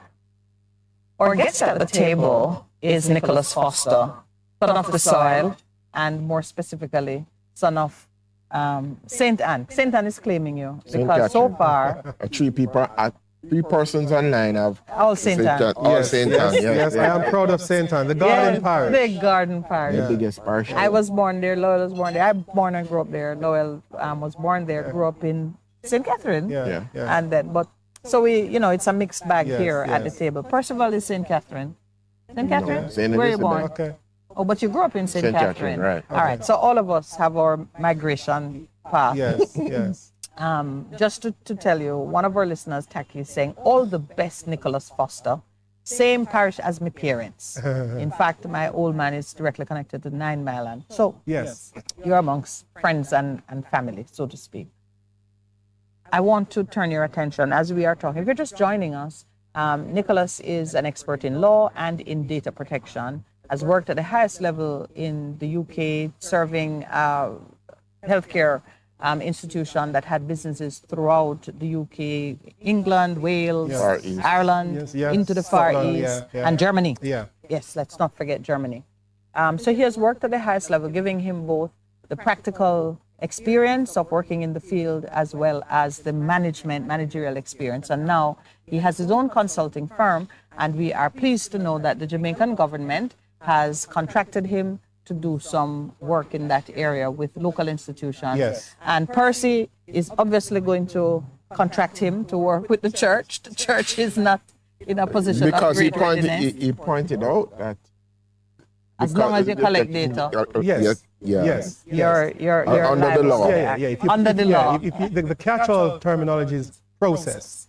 Yeah. So if you process personal data, you're covered. You're covered. You're caught by it. Yeah, the law Yeah. applies to you. Yeah, so you have to be knowledgeable on And it. you said something just before you were going. You said that our laws are more Stringent. Yeah. Yeah, but that was off camera, so we need to Yeah. get it on air now. Yeah. So that's the context in which we're speaking with Nicholas. I want Nicholas now to just give me what he's seeing for Jamaica as the connection between efficiencies in the provision of core goods and services and the compliance with the Data Protection Act. And to be fair, those listening, I am trying to see how Jamaica will treat this piece of legislation differently from other laws that have come up, which we have had to deal with, like the Access to Information Act, which has all these requirements and officers in position, but most times people do not have access to information. Are we going to see some increased efficiencies, both in the public sector and no doubt the private sector, as a result of the proper implementation of this legislation? And integration into the business. Yeah, process. yeah. So there are a few keywords there Yes. in your question. So I would say it's yet to be seen whether or not this law will deliver, right? What it based on promises. its grand and lofty aims. What I do know, in terms of what's on the statute book, is that this law is more stringent than even in the UK law or European law upon which it is modeled. Yeah. Right? So, for example, senior persons within organizations could receive custodial penalties, sentences. Prison term for anybody who right? it sounds fancy with the British accent. Be sent to prison, right? Oh my Lord. Right? So me that if I'm the CEO. For up to 10 years. For up to 10 years. 10 years. Right? For certain You know, contraventions. we're just at like 15 years minimum for rape. There you And go. you're saying if a Digicel senior officer allow my private personal information that they should only have to provide me service, if they allow it to be sold or used in some way, whether it cause me harm or not, the breach of that requirement could land such a person in jail for 10 years. Could land the CEO. Yes, depending Yeah, on assuming conviction. Yeah. So Yes. depending on obviously the due process and the gravity man. of the contravention, Yes. and also the aggravating features Yes. against mitigating features. But that's what the law says. So there is a construct under which it could end up with a CEO who never touched a button, who never actually did anything more than head the business, failed to ensure that his business was compliant. A breach occurred, which is proven to have breached the law.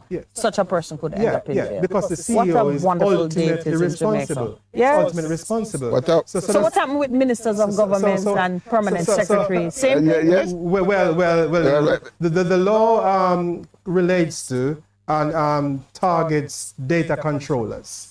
Right? The government is the biggest data controller. But for each government department, there's a data controller. I see. So, for example, So it's the personal. Ministry of Health is the data controller, right? Yes. As the organization is the data controller, and the organization is ultimately responsible.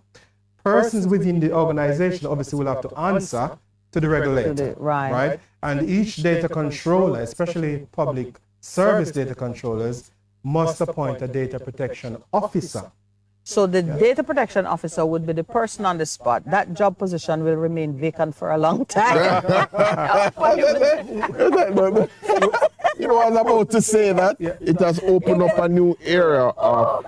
Goodness. So you can call me assistant data protection. But I'm not the data. But I'm not the guy. So the person who would be employed in such a position, what are their? No, so just we're getting clarify. excited. So just let's clarify. track the liability. So they have a person who occupies a position that is created in statute, and you have to employ someone in that position. That person obviously reports to someone else. Yes. So give me the line of So the before person, the minister starts to make a phone call.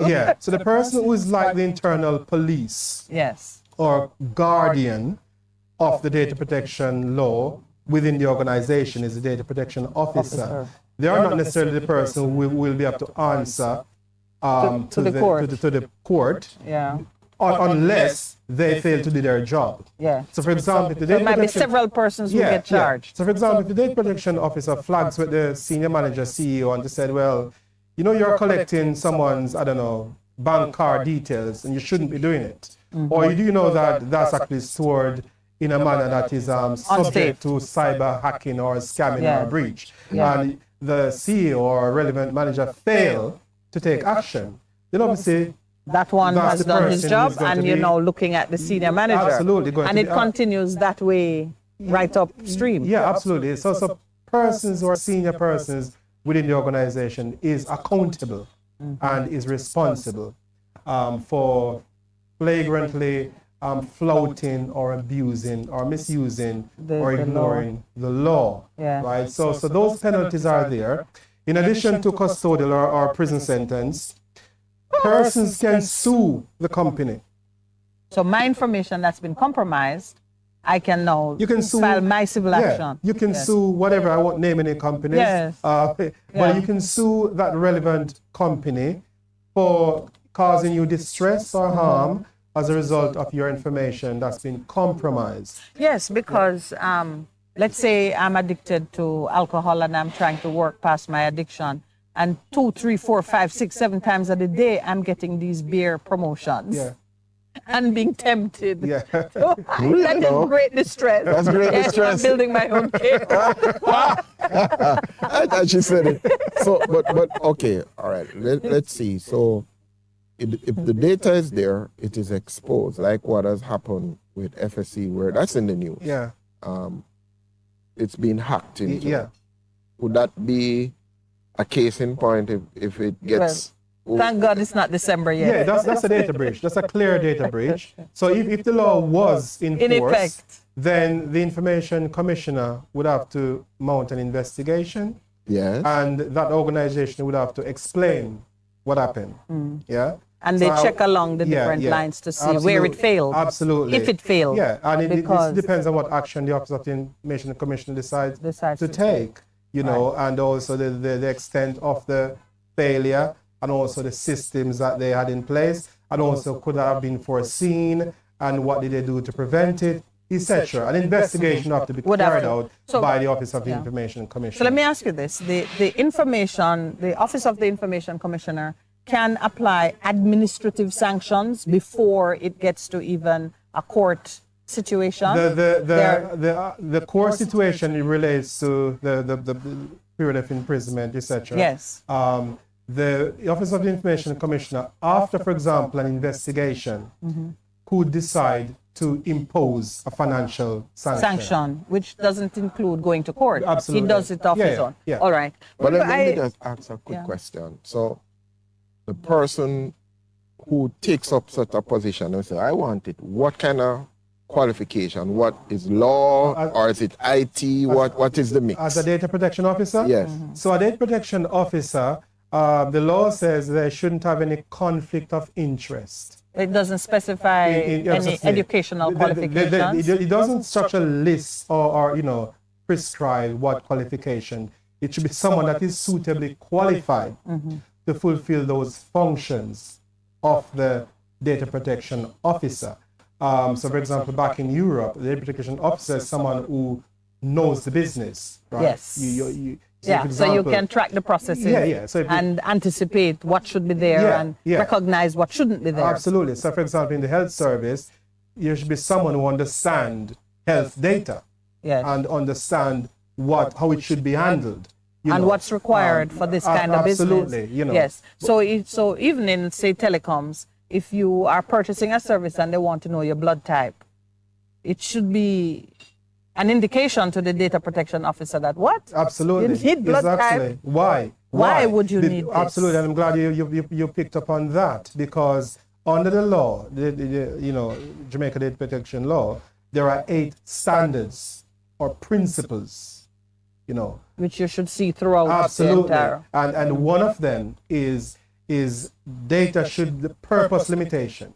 So if you're collecting my data, my information, question is why. It should be relevant. Now I should ask you why. It should be relevant to a specified purpose. Let me use an example and you give me a comment on that. You go to money remittance, and you have satisfied them as to your identity, and you have given them some indication of relationship between you and the sender. Then they ask you, what are you using the money to do? And then they tell you that Bank of Jamaica requires it. Comment? Right. So it could be that that's a reasonable question, depending on what the guidelines they have. So, for example... But shouldn't the guidelines now comply with the Act? You're saying they should the comply. Act sets a standard against which now we can test the guidelines that people are imposing. You can push back and question, why do you want it? And they ought to justify their reason. So, for example, given that there's so much scamming going on currently in Jamaica, right? That could be a reasonable question if it is to sort of ascertain and help them to determine whether or not there's a potential risk or some kind of inappropriate activity being carried out. So it could be a reasonable question. We don't know any sort of intricacies of their systems and procedures. It's hard to say whether or not it's a question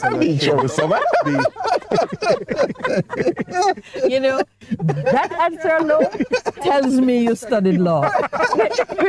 If nothing else that we talk about this morning betrayed your knowledge of law, that answer. No, but what say you, Pastor? No, but when they ask you those questions, what you going to do with the money? Yes. By the time I say, I'm going to go buy something with it. I know. I have a friend who routinely puts on insurance form. Source of fund, prostitution. He said he writes it. Which is the oldest profession. And he says never has he got a call back. Nobody looks at it. Yeah. But you see, once they're abiding by the principles. Their producer says they won't look at it until he makes a claim. Then they'll disqualify him after they collected his premium. Yes. Lack of good sense. We're enjoying the conversation. Yeah, the time is running. Is. Thank you. It's 9:51. We usually already. No, Nicholas, you know that we want you to come back, please. I am happy to come back. The 8 standards. I want us to go through the 8 standards. Okay, that's fine. And beyond that, for us to have a conversation that helps those who are controlling data to be more knowledgeable on these new obligations. Last question. Are there any exemptions? Yes. There are a list. Let's see if we can fit Pastor in an exemption. A list of exemptions. There isn't an exemption for the church, for religion or religious activities. But for example, if you handle information like for law enforcement purposes, it really depends on, there are certain, there's scope within the law, right? So for example, there's a training yesterday, we were talking about access requests.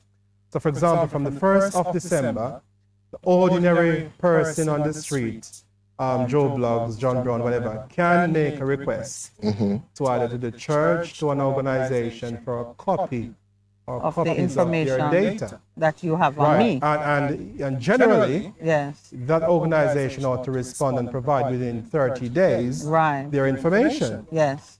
but there are exemptions. So, for example, if your information is being handled or held to do it for law enforcement I can't write the police and say that could be an exemption to say, well, we can't give you that because that would prejudice law enforcement purposes. Or if you've obtained legal advice in terms of an employee, right?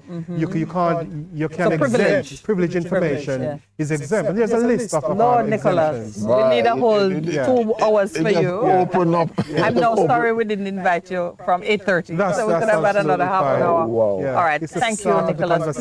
Please don't leave. Let me just thank those who have been online and on air journeying with us this morning. It is Thursday, so you know, Pastor Percival and Miss Minett, we go on weekend as of today. Yes, we take our weekend. Thursday is the new Friday. Thank you, Lloyd, back at the studio, Mr. Producer here. Thank you especially for bringing Nicholas to us. I do hope that we will have some more occasion to talk with you because this is a really huge area. And a lot of people are not, aware of the implication. We passed the act in 2020. We say effective 2023. It was all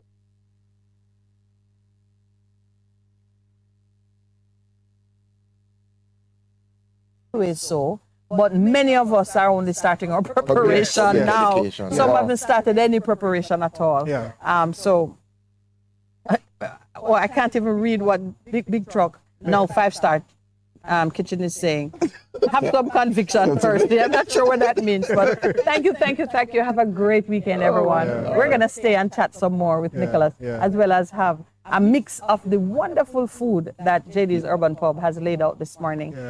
So this is us signing off. That's right. Any word from you, Pastor? What we don't bucket off, as I often say. All right. Blessings from the pastor. That's great. Thank you.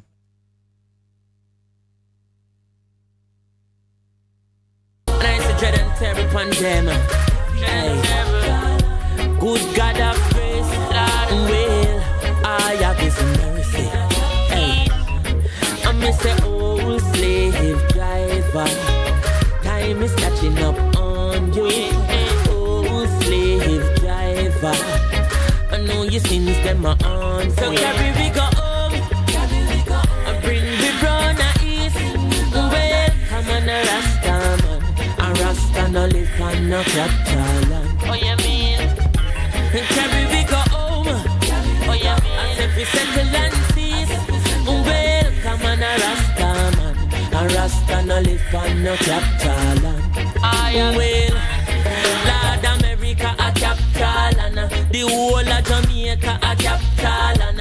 A long time them want drink the Rasta man. Like them no know say that man a real African.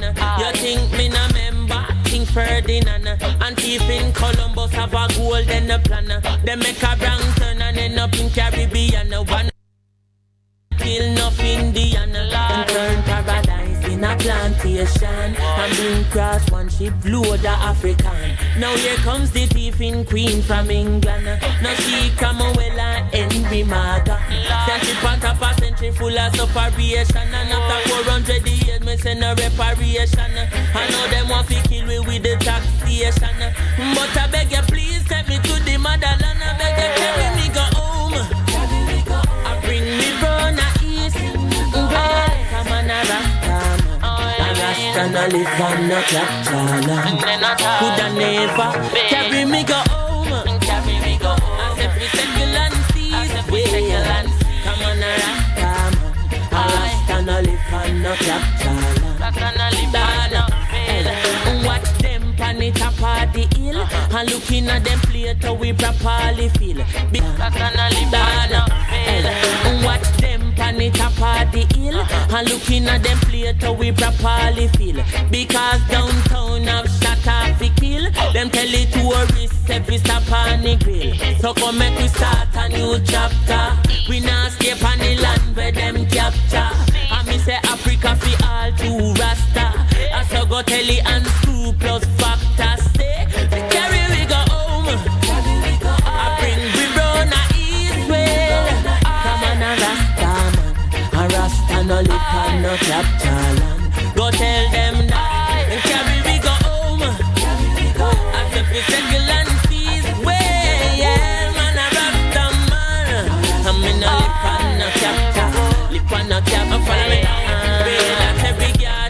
capital, and me tell you, Charlotte said that a capital, and Los Angeles that a capital, and New York City that a capital, and East some of the place where you want to live sweet. A thief in the land, there's no title feet. Some of these places where you want to live nice. A thief